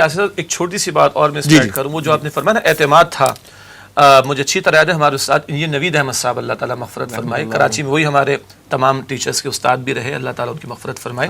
تو بانی محترم نے ڈاکٹر اسرار احمد صاحب رحمۃ اللہ علیہ نے معروف شہروں میں چند سینئر ساتھیوں کو کہہ رکھا تھا کہ بھئی میرے خطابات ہوتے ہیں, کبھی سلپ آف لینگویج ہو جاتا ہے, کبھی جوش خطابت میں کوئی لفظ ذرا ایسا آ جاتا ہے, تو فرمایا کرتے تھے بھائی اس کو تم نے نوٹ کرنا ہے اور ایڈٹ کروانا ہے. اچھا, یہ بھی اعتماد تھا کہ چند ساتھیوں کو انہوں نے ذمہ داری دے رکھی تھی. اور نوید صاحب نے ایک دور گزرا کہ پھر میں ان کا شاگرد ہوں, مجھے بھی انہوں نے کہا کہ بھئی کبھی میں دستیاب نہ ہوں اور آپ دستیاب ہو اور بانی محترم کا کوئی خطاب ہو رہا ہے تو آپ نوٹ کریں, کہیں سلپ آف لینگویج کا معاملہ ادروائز ہے وہ آپ نوٹ کر کے دیں گے اور اس کے بعد اس کی ہم ایڈیٹنگ کریں گے. تو یہ کوئی نئی بات نہیں ہے, بانی محترم کے اپنے دور میں بھی انہوں نے اس کو ساتھیوں پر اعتماد کر کے ان کی ذمہ داری لگائی تھی کہ اس پر آپ توجہ کیا کریں. اچھا سر, اب ایک تھوڑے ڈیفرنٹ ڈائمنشن میں آ رہے ہیں, تربیت اور تزکیہ. دیکھیے شیطان جو ہے وہ انسان کے دل میں بہت سے وسوسے ڈالتا ہے. ایک وسوسہ یہ بھی ہو سکتا ہے کہ جناب امیر صاحب بڑے انجوائے کر رہے ہیں, امیر ہیں, فلاں ہیں, انہوں نے اپنی اجارہ داری قائم کی ہوئی, یا کسی ایک لوکل امیر کے بارے میں ہو سکتا ہے, کسی نقیب کے بارے میں ہو سکتا ہے. تنظیم اسلامی میں تربیت اور تزکیہ جو ہے اس معاملے کو کس حد تک دیکھا گیا ہے اور کتنا اس کو ضروری سمجھا گیا ہے؟ شجاع الدین صاحب آپ سے سٹارٹ کرتے ہیں. دیکھیے پہلی بنیادی بات کہ تنظیم اسلامی میں کوئی شخص اگر ذمہ داری پر ہے تو پہلی اصولی بات تو یہ کہ امیر تنظیم اسلامی کے ہاتھ پر تو ہماری بیعت ہے. اب جو کوئی بھی ذمہ داری پر فائز کیا جا رہا ہے دراصل وہ امیر تنظیم اسلامی کے حکم کے تحت آ رہا ہے, ایک بات. دوسری بات ہے کہ کوئی بھی دینی اجتماعیت ہوگی جس نے معاشرے میں دین کی دعوت اور نفاذ دین کی جد و جہد کا کام کرنا ہے, اس کی ذمہ داری کوئی مزوں والا کام نہیں, پھولوں کی سیج نہیں ہے, بلکہ وہاں تو بڑی کڑوی قسم کی باتیں آتی ہیں, بہت کچھ دیکھنا پڑتا ہے, اور انسانوں کو ساتھ لے کر چلنا دنیا کا مشکل ترین کام. مزید برآں کوئی کمرشل آرگنائزیشن ہے تو وہاں تو چلیے چلنے والوں کے لیے کوئی فائنینشیل انسینٹیوز ہوا کرتے ہیں, پرکس ملتے ہیں, بینیفٹس ملتے ہیں, پروموشن وغیرہ کا معاملہ ہے. دینی اجتماعیت تو اکثر و بیشتر اس کے رفقا والنٹیئر بیسس پر ہوتے ہیں, اور والنٹیئرز افراد کی جماعت کو لے کر چلنا مقصد صرف ہو کہ اللہ مالی طور پر کنٹریبیوٹ کر رہے ہوتے ہیں, بلکہ دینا پڑ رہا ہوتا ہے. یہ آسان کام نہیں ہے. تو کوئی یہ سمجھے کہ صاحب یہ ذمہ دار ہے تو یہ بڑے مزے کے اندر ہے, قطعاً نہیں. بلکہ امیر تنظیم اسلامی حافظ عاقل سعید صاحب جب اکثر ہمارے تربیتی کورسز کے اندر یہ مضامین سمجھا رہے ہوتے ہیں تو وہ سورہ آل عمران کی آیت نمبر 159 کو سامنے رکھتے ہیں. رسالت مآب علیہ السلام سے فرمایا کہ لنت لہم, آپ تو ان کے حق میں بڑے نرم دل ہیں, بالفرض محال اگر آپ سخت ہوتے تو ایک اب کے چلے گئے ہوتے. مزید برآں وہ غزوہ احد کا تبصرہ ہو رہا ہے, 70 صحابہ کی شہادت کا معاملہ ہوا, درے پر معمول لوگوں نے درہ چھوڑ دیا. اللہ تعالیٰ کہہ رہے ہیں ان کے لیے مغفرت مانگی, اللہ سے مغفرت مانگی ان کے لیے, اور ان کو اپنے مشوروں میں شامل کیجئے. تو یہ بار بار ان کی ہمارے سامنے رہنمائی آتی ہے. اگلا سوال جو آپ نے اٹھایا تربیت اور تزکیے کے اعتبار سے, مجھے اچھی طرح یاد ہے کہ جب ہمارے استاد انجینئر نوید احمد صاحب اللہ مغفرت فرمائے, جب ان کو حکم دیا گیا اور وہ لاہور شفٹنگ اس اعتبار سے کہ ناظم تعلیم و تربیت مرکزی تنظیم اسلامی میں ان کو ذمہ داری دی گئی, تو ان کے دور میں اچھی طرح ہمیں یاد ہے کہ جماعت اسلامی کے مرکز سے کچھ ساتھی تشریف لائے اور غالباً 1 یا 2 دن انہوں نے ہمارے مرکز میں گزارے, اور جماعت اسلامی کے ان سینئر لوگوں نے بھی ماشاءاللہ یہ ٹریبیوٹ پیش کیا یا یہ کامنٹس دیے کہ ماشاءاللہ تنظیم اسلامی کا جو نظام تربیت ہے وہ بڑا منظم ہے. گو کہ there are always chances of improvement, کوئی بھی پرفیکشن کا دعویٰ تو نہیں کر سکتا, لیکن ایک فرد سے لے کے اجتماعیت تک کے معاملات اور پھر مختلف ذمہ داریوں پر افراد کا معاملہ، افراد کو لے کر چلنا، تو ان حضرات نے بھی اس کو اپریشیٹ کیا تھا. یہ بڑے ہمارے لیے اچھے کامنٹس ہیں ان کی طرف سے. اگلی بات، تزکیے کے اعتبار سے اولین ذریعہ خود اللہ کی کتاب قرآن حکیم ہے، اور تزکیے کا منبع رسالت مآب صلی اللہ علیہ وسلم کی ذات بابرکات ہے. یہ دو نکات بڑے اہم ہیں تزکیے کے اعتبار سے. اللہ کے نبی علیہ السلام کا جو بنیادی طریقہ کار بیان ہوا، بدر کے 313 افراد تو ہمیں دکھائی دیتے ہیں، مگر وہ سن 2 ہجری کی بات ہے. وہ پروڈیوس کہاں سے ہوئے؟ یتلو علیہم آیاتہ ویزکیہم ویعلمہم الکتاب والحکمہ. آیات قرآن کی تلاوت، تزکیہ اسی کے ذریعے، تعلیم کتاب یعنی احکام کی تعلیم اور حکمت اور دانائی کی باتیں سکھانا. یہ اولین ذریعہ خود رسالت مآب علیہ السلام نے اختیار کیا. تنظیم اسلامی کا کوئی اجتماع نہیں ہے کہ جس کا آغاز تذکیر بالقرآن سے نہ ہوتا ہو. وہ تذکیر ہے، میں اس کرتا ہوں تذکیر بالقرآن.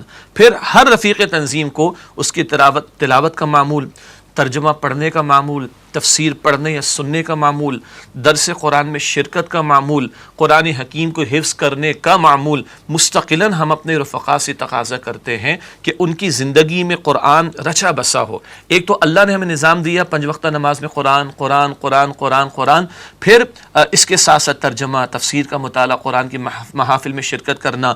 تو یہ تزکیے کا اولین ذریعہ جو خود رسالت مآب علیہ السلام نے اختیار کیا. پھر خود اللہ کے رسول علیہ السلام کی ذات سے بڑھ کر کون مزکی ہوگا جو تزکیہ کرنے والا ہو؟ تو اللہ کے نبی علیہ السلام کے ارشادات کا مطالعہ، اللہ کے نبی علیہ السلام کی تعلیمات کا مطالعہ، روزمرہ کے معمولات میں ان کا طرز عمل کیا تھا. یہ ہمارے اسروں کے نصاب میں، مقامی تناظیم کے نصاب میں، پھر سیرت النبی صلی اللہ علیہ وسلم کے ساتھ ساتھ سیرت صحابہ کا معاملہ. ظاہر بات ہے کہ تزکیے کے لیے اگر ہمیں کوئی اجتماعی معاشرہ دیکھنا ہے تو کس کا معاشرہ ہے؟ وہ صحابہ کرام کا معاشرہ.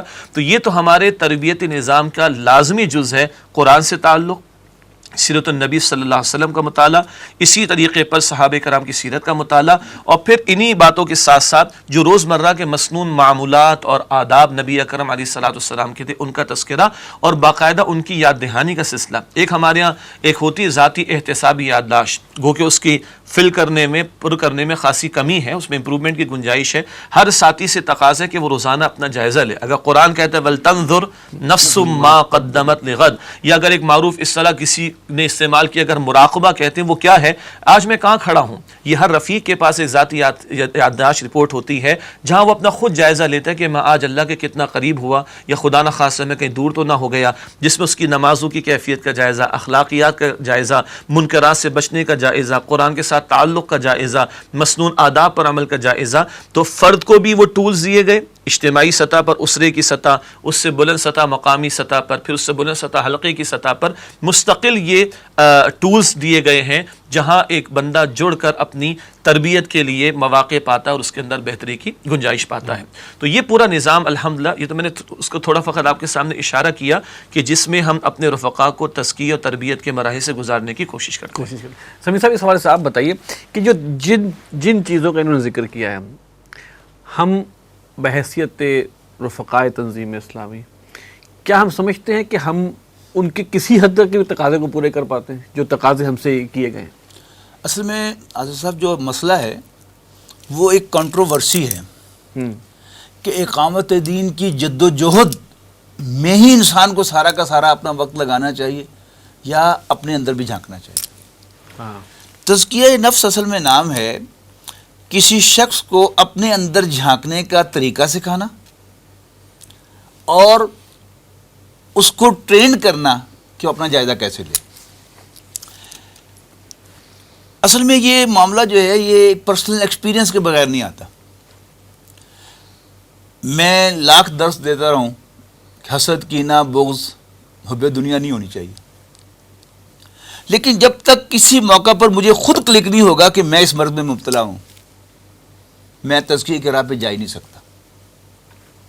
صحیح، ٹھیک ہے نا. اصل میں صوفیاء کرام نے جو کام کیا ہے نا، وہ کیا تھا کہ وہ ڈائگنوز کرتے تھے کہ اس میں اصل مرض کیا ہے، اور اصل مرض میں ہوتی ہے. جب انسان اپنی اس میں کو پکڑ لیتا ہے اپنے اندر جھانک کر، اور کوئی مرض اس کو پرسنل ایکسپیرینس ہو اس کا، وہ جو ہے نافق کا حنظلہ، یعنی نفاق کا درس دینا تو بہت آسان کام ہے، صحیح، لیکن اپنے اندر جھانک کے پکڑنا کہ اوہ تم منافق ہو گیا ہے، یہ ہے اصل چیز کہ جو تزکیہ نفس کہلاتی ہے. تنظیم میں اس کا کیا مقام ہے، اس کا آپ اس سے اندازہ لگائیں کہ ہماری قرارداد تاسیس کن الفاظ سے شروع ہوتی ہے؟ ہمارے نزدیک دین کا اصل مخاطب فرد ہے، اور اسی کی اخلاقی اور روحانی تکمیل اور فلاح و نجات دین کا اصل موضوع ہے. یعنی اقامت دین کی جد و جہد کرے، لیکن اس کو اصل فکر اپنی ہو. جب یہ ہوگا تو ہی ول ناٹ کیئر کہ میری بات مانی جا رہی ہے کہ نہیں جا رہی. اس کو زیادہ فکر یہ ہو رہی ہے کہ میرا فوکس آخرت ہے کہ نہیں ہے. بلکہ مشورے کے سلسلے میں ظاہر ہے جماعتوں میں ہر جماعت اپنے اپنے تجربات کرتی ہے. تبلیغی جماعت میں مشورے سے پہلے ایک شخص جو ہے وہ آداب بتاتا ہے مشورے کے، اور اس میں ایک ادب کیا ہے کہ مشورہ دو اور دل میں دعا کرو کہ میرا مشورہ نہ مانا جائے. It's very strange. لیکن وہ ہے اصل میں کیا؟ وہ سیلف ٹریٹمنٹ ہے کہ جب انسان رائے دیتا ہے تو اس کا نفس تو اسے سمجھاتا ہے کہ آسمان سے تارا تو تم توڑ کے لائے ہو، تو ہو کم تمہاری بات نہ مانی جائے. خود ہاتھ اٹھا کے کہو، اگرچہ اس وہ دل میں یہی کہہ رہا ہوگا کہ بات میری مانی جانی چاہیے، لیکن جب نہیں مانی جائے گی تو پھر افسوس نہیں ہوگا، آپ پہ تو کیا سی تو اصل میں یعنی مختلف جماعتوں کے تجربات. اصل میں تزکیہ کا مطلب کیا ہے؟ پہلے میری نجات اور پھر اقامت دین. جو انقلابی زیادہ ذہن کے لوگ ہیں ان کا ہے کہ آدمی خیر ہے نہ بھی پاک صاف ہو، لیکن اقامت دین اگر ہوتی ہے تو پھر اچیومنٹ ہے. میں اس کو یوں کہتا ہوں، فرض کیجئے تنظیم اسلامی کی جد و جہد سے، جس میں میرا کنٹریبیوشن بہت زیادہ ہو، اللہ کا دین قائم ہو جاتا ہے، لیکن میرے اندر عجب پیدا ہوتا ہے اور اس کی بنیاد پر میں جہنم میں جھونک دیا جاتا ہوں. وہ اقامت دین میرے کسی کام کی نہیں ہے. And vice versa. دین قائم ہو یا نہ ہو، اللہ کا دین ہے، اس نے خود قائم کرنا ہے، لیکن میری نجات ہو جائے تو میں کامیاب ہوں. بہت مناسب بات ہے اور بڑی سمجھ میں آنے والی بات ہے. بہرحال اب ہم پروگرام کلوز کرنے کے قریب ہیں.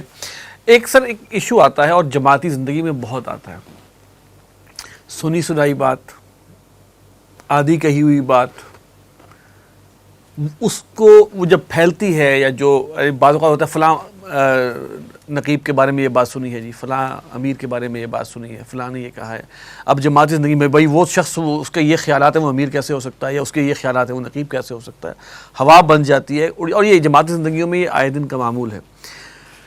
اس حوالے سے آپ کیا سمجھتے ہیں کہ ایک رفیق تنظیم اسلامی تک کوئی بات پہنچی ہے کہیں سے، کوئی افواہ بھی ہو سکتی ہے وہ بات صحیح بھی ہو، دونوں صورتوں میں اس کا کیا ری ایکشن ہونا چاہیے؟ وہ اپنے اس تزکیے میں اگر وہ اس تزکیے کو بھی سامنے رکھے تو اس کو کیا اس کو ری ایکٹ کرنا چاہیے، کیسے اس کو رد عمل شو کرنا چاہیے اپنا؟ پہلے تو سب سے اس کو تحقیق کرنی چاہیے اصل سورس سے. یعنی اگر اس کی اپروچ جو ہے جس آدمی کی طرف کوئی بات منسوب کی گئی ہے اس تک براہ راست اپروچ ہے تو سیدھا جا کے اس سے پوچھے. اچھا. اور اگر انڈائریکٹ اپروچ ہے تو جو بھی اس کی سورس ہے اس کے ذریعے سے اس کی تحقیق کرے، پھر اس کے بعد اپنی رائے قائم کرے. یہ تو ہے اس کا ایک پہلو کہ یہ بات اس کی جس کے بارے میں اس کے ذہن میں کوئی خلجان پیدا ہوا ہے اس کی کلیریفیکیشن. لیکن دوسرا جو اس سے اہم مسئلہ ہے جو تزکیے کے ساتھ متعلق ہے کہ جیسے میں نے کہا نا کہ یہ منافقت کا درس دینا بڑا آسان ہے، حسد کے خلاف تقریر فرمانا بڑا آسان ہے، لیکن خود حسد سے بچنا آسان نہیں ہے، منافقت سے بچنا آسان نہیں ہے. اسی طرح یعنی یہ بتانا کہ امیر کی اطاعت کرنی چاہیے یہ بہت آسان ہے، لیکن میں بھی ایک صاحب رائے آدمی ہوں اور مجھے زوم بھی ہے کہ میں بہت صاحب رائے ہوں، صاحب الرائے بھی ہوں اور صاحب الرائے بھی ہوں. میں امیر کا کہنا مانوں اس کے لیے تزکیے کی بہت زیادہ ضرورت ہے. میں مرے گی تو میں امیر کی رائے مانوں گا، ورنہ جتنا میرا علم میں اونچا مقام ہے اور جتنا میرا سمجھ میں اونچا مقام ہے it will be the hardest for me to listen to the امیر. دیکھیے دین کی اصولی تعلیم بھی ہم سامنے رکھیں. قرآن تو سورہ حجرات میں بتاتا ہے ان جاءکم فاسق بنبأ فتبینوا، اگر کوئی فاسق تمہارے پاس کوئی اہم خبر لے کر آئے تو اس کی تحقیق کر لو، ورنہ ایسا نہ ہو کہ انجانے میں تم جو ہے وہ کسی کے خلاف نادانی کے اندر کوئی اقدام کر بیٹھو. اسی طرح اللہ کے نبی علیہ السلام کی روایت بھی ہے ابو داؤد شریف میں، آپ نے فرمایا جب تک کسی معاملے کے دونوں فریقوں کی رائے نہ سن لو کوئی اس کے بارے میں فیصلہ نہ کرو. دینی اجتماعیتوں میں یا ویسے بھی اجتماعیتوں میں یہ معاملہ ہو جایا کرتا ہے کہ ہر اڑتی ہوئی بات کو تو لوگ بڑے آرام سے قبول بھی کر لیتے ہیں, ہر نیگیٹو بات کو بھی. ہر نیگیٹو بات کو خصوصاً, بالکل صحیح بات ہے. ظاہری بات ہے کہ شیطان بھی تو چر کے ادھر ہی زیادہ لگاتے ہیں نا. جو لوگ تو اس کے دھندے پہ لگے ہوئے وہ تو تھپکی لگا کے نکل جاتا ہوگا, کیپ اٹ اپ, لگے رہو. لیکن جہاں دین ہے, ایمان ہے, فکر ہے, اللہ کے ساتھ کوئی تعلق ہے, صحابہ نہیں فرماتے تھے رضی اللہ تعالیٰ عنہ اجمعین کہ اللہ کے پیغمبر ایسے سے بعض اوقات خیال آتے ہیں نماز میں کہ آپ سے بیان بھی نہیں کر سکتے. فرمایا یہ تو ایمان کی علامت ہے. سادہ سی تشریح کہ چور وہاں چوری کرے گا جہاں کچھ ملنے کا امکان ہو, تو یہ ڈر ہوگا. اس میں پھر وہ تزکیہ کا پہلو بڑا اہم ہے, جیسے کہ ڈاکٹر صاحب نے وضاحت فرمائی ہے. تو اصولی تعلیم کیا ہے؟ جب میرے سامنے میری تنظیم کے بارے میں, امیر کے بارے میں, کسی ذمہ دار کے بارے میں کوئی بات اڑ کر آئی ہے, تو یہ تو بہت ہی دینی اور بنیادی اخلاقی تقاضا بھی ہے کہ جس سے متعلق ہو اس سے میں پوچھ تو لوں. اور اس سے پہلے تقاضا کیا ہے؟ ایک مسلمان کا دوسرے مسلمان کے بارے میں گمان حسن ظن کا ہونا چاہیے. وہ جو سورہ نور میں ہمیں اما عائشہ رضی اللہ تعالیٰ عنہ کے تعلق سے پوری تعلیم عطا کی, واقعہ تو واقع افک ہوا ہے, 2 رکوع میں اللہ تعالیٰ نے تعلیم عطا فرمائی. ایسی کو بات تمہارے علم آتی سبحانک ھذا بہتان عظیم, پہلی بات تو تمہاری زبان پر یہ کلمہ آنا چاہیے, تو بہت بڑا بہتان لگا دیا گیا. تو میرا اپنے مسلمان بھائی کے بارے میں وہ بھی کہ جو دینی اعتبار سے جڑ گیا میرے ساتھ اور میں اس کے ساتھ, اگر کوئی بات آ رہی تو پہلا تو میرا اس کے بارے میں گمان اچھا ہونا چاہیے. دوسری بات ہے کہ جس کے متعلق اس سے براہ راست اگر آپشن اویلیبل ہے براہ راست پوچھ لوں, اور اگر براہ راست کا معاملہ نہیں تو پورا نظم کا پورا ایک سسٹم موجود ہے جو ہم نے تھوڑی دیر پہلے بات بھی کی ہے, اس سسٹم کے تحت میں اصل سورس تک جا کر اس بات کی کلیریفیکیشن حاصل کر لوں. پھر ہے کوئی بات کہ اس وقت تک اپنے ذہن میں کوئی رائے قائم نہ کروں میں, یہ میری اخلاقیات کے بھی خلاف ہے, دینی تقاضے کے بھی خلاف ہے, اخلاقی تقاضے کے بھی خلاف بنتا ہے, بلکہ مجھے اجازت دیجیے بنیادی انسانی اخلاقیات کے بھی خلاف یہ بات بنتی ہے کہ اگلے کو میں نے صفائی کا موقع بھی نہیں دیا, اس سے میں نے پوچھا بھی نہیں ہے, اس سے میں نے چیک بھی نہیں کیا ہے, اور آئی ہوئی بات کو, اڑتی ہوئی آئی ہوئی بات کو میں نے ردے چلا کر اس کے اوپر جو ہے وہ پورے فیصلہ کر لیا. یہ تو بنیادی انسانی اخلاقیات کے بھی خلاف. بیگ صاحب اس بارے میں کچھ آپ؟ بہت اچھی باتیں آ گئی ہیں دونوں صاحب سے. میں سمجھتا ہوں تزکیہ کی ضرورت آج کا انسان, جیسے آپ جانتے ہیں کہ مذہب سے بہت دور ہو چکا ہے. مسلمان خود اپنے مذہب سے جو ہے شرافت اور صالح ہونے کے حوالے سے ہم بہت دور جا چکے ہیں. اس کی اہمیت تو وہ لوگ بھی محسوس کرتے تھے جو نبی اکرم صلی اللہ علیہ وسلم کے زمانے تھے, صحابہ تھے, اور جو تابعی تھے, تبع تابعین تھے.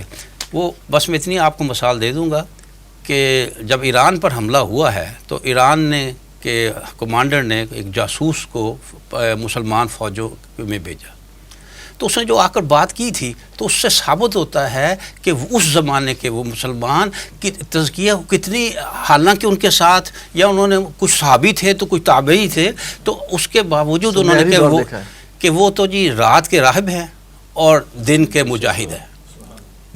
لہٰذا دن کے شاہ سوار بننے کے لیے رات کا راہب ہونا ایک لازمی جز ہے. اللہ اکبر, جزاک اللہ. تنظیم اسلامی کا سالانہ اجتماع قریب ہے اور تنظیم اسلامی کو رفقا تیاری بھی کر رہے ہیں انشاءاللہ اور آئیں گے بھی. میں چھوٹے چھوٹے آپ سے کمنٹس چاہ رہا ہوں سالانہ اجتماع کے حوالے سے. دیکھیے کسی بھی دینی اجتماعیت کے لیے سالانہ اجتماع بہت سارے اعتبارات سے قیمتی ہوتا ہے. ایک طرف تو ملک بھر سے اگر ایک ملک کی سطح پر ہو رہا ہے تو رفقا کو ایک دوسرے سے ملاقات کا موقع ملتا ہے, پھر اپنے امیر سے ملاقات, اپنے اکابرین سے ملاقات کا موقع ملتا ہے. جس فکر کو انہوں نے قبول کیا, بہرحال کچھ غفلت آ جاتی ہے, کچھ پردے پڑ جاتے ہیں, اس فکر کو تازہ کرنے کا موقع ملتا ہے. پھر جس جذبے سے شامل ہوئے تھے کبھی جذبے میں کمزوری آ جاتی ہے, کبھی وہ سد پڑ جاتا ہے, اپنے ہم مقصد ساتھیوں کو بندہ دیکھتا ہے, فکر کی تازگی آتی ہے, اور اپنے سے بظاہر عمر میں زیادہ لوگوں کو دیکھتا ہے تو وہ بڑی جافشانی کے ساتھ لگے ہوئے ہیں, اپنے آپ کو سمجھتا ہے کہ میں بڑے مشکل حالات کے اندر, مجھ سے زیادہ مشکل حالات میں لوگ ہیں, وہ بھی ماشاءاللہ جذبے کے ساتھ لگے ہوئے ہیں. تو یہ دیکھ کر بھی بندوں کا جذبہ جو ہے وہ بڑھتا ہے. اور پھر ایک اور قیمتی بات یہ ہوتی ہے کہ جب یہ ہم مسلک اور ہم مشرف ساتھی مل بیٹھتے ہیں تو ایک دوسرے کے تجربات سے فائدہ اٹھانے کا موقع میسر آتا ہے. موسم کی سختی بھی ہوتی ہے, کبھی شدت بھی ہوتی ہے, تو تربیت کا موقع ہوتا ہے, اور گھر سے باہر نکلنا, راتیں وہاں پر گزارنا, سفر کی صعوبتوں کو برداشت کرنا, اس پہ جو اجر و ثواب احادیث میں وہ تو اپنی جگہ ہے, وہ تو یقیناً ہمیں ملنا ہے. البتہ یہ سب کچھ بندے کی تربیت کا بھی ذریعہ بنتا ہے. سمیع صاحب, سالانہ اجتماعات پبلک کے لیے ایک امپیکٹ کا باعث بنتے ہیں. یہ ایک اور جہت ہے. ہاں, 2 پہلوؤں سے. ایک تو یہ کہ 5000 لوگ جمع ہوتے ہیں اور وہاں پر وہ ڈسپلن کا مظاہرہ کرتے ہیں. یعنی پچھلے تجربات کی روشنی میں کئی یعنی کارنر سے یہ بات آئی کہ 4000 لوگ تھے، لیکن بھائی آپ کی تنظیم میں ڈسپلن دیکھ کر بہت خوشی ہوئی. یہ ہے پورا ایک اینگل ہے. یہ جو شیخ صاحب نے باتیں فرمائی وہ رفقا کے لیے یہ انٹرنل باتیں ہیں، یہ ایکسٹرنل سائڈ. صحیح. بیگ صاحب اس حوالے سے کچھ بات؟ میرے خیال اتنا یہ جماعتی عید ہے. ہاں، میں اصل میں یہی کہنا چاہ رہا تھا کہ میں اپنی ذاتی رائے میں سمجھوں تو میں اس کو، بلکہ کہیں میں کہہ بھی رہا تھا کہ میرے لیے تو یہ عید کا موقع ہوتا ہے. میں سمجھتا ہوں جیسے عید ہے کہ ہم باہر. ناظرین، یہ کچھ سوالات تھے اور تنظیم اسلامی کے حوالے سے کچھ تھوڑا گہرائی میں اتر کے ہم نے بات کی. کچھ نیگیٹو ایلیمنٹس کو ہم نے ڈسکس کیا کہ اگر ایسی چیز ہو تو ہمارا کیا رد عمل ہونا چاہیے. تنظیم اسلامی کا سالانہ اجتماع قریب ہے. رفقاء تنظیم اسلامی پر نظم کی طرف سے اس اجتماع میں شرکت کا لزوم ہے، اور وہ اللہ تعالیٰ ان کو توفیق دے اور ہمت دے کہ وہ آئیں. بلکہ میری درخواست ہے کہ جس حد تک ممکن ہو دام درم سخنے آپ اس میں آئیں اور شامل ہوں اجتماع میں. اللہ تعالیٰ پاکستان کی حفاظت فرمائے، اللہ تعالیٰ ہمیں توفیق دے اور توفیق دیے رکھے کہ ہم اس کے اندر اللہ تعالیٰ کے دین کو قائم کرنے کی کوشش کریں. اور تا وقت ہے کہ اللہ تعالیٰ وہ وقت لے. اللہ تعالیٰ تنظیم اسلامی کی حفاظت فرمائے، اس کے فکر کی، امیر تنظیم کی حفاظت فرمائے، ان کی دستگیری فرمائے، اور اس فکر کی بھی حفاظت فرمائے جو تنظیم اسلامی لے کر چل رہی ہے، اور اس میں بہتری سے بہتر جو بھی صورتحال ہے اس کی طرف ہمیں رہنمائی فرمائے. اس پروگرام کے بارے میں رائے ضرور دیجیے گا. اگرچہ یہ پروگرام حالات حاضرہ سے ہٹ کے ہے، لیکن میں پہلے عرض کر چکا ہوں کہ سالانہ اجتماع تنظیم اسلامی کا قریب ہے، اور تنظیم اسلامی کے حوالے سے ہم نے ایک کمپریہنسو پروگرام آج سے 2 سال پہلے بھی کیا تھا، اور اب یہ اس کا ایک سمجھے کہ دوسرا ایپیسوڈ ہے جو کہ ہم آپ کے سامنے پیش کر رہے ہیں. اس کے بارے میں رائے ضرور دیجیے گا. ہمارا ای میل ایڈریس ہے media@tanzeem.org. اگلے پروگرام تک کے لیے اجازت دیجیے. السلام علیکم ورحمۃ اللہ وبرکاتہ.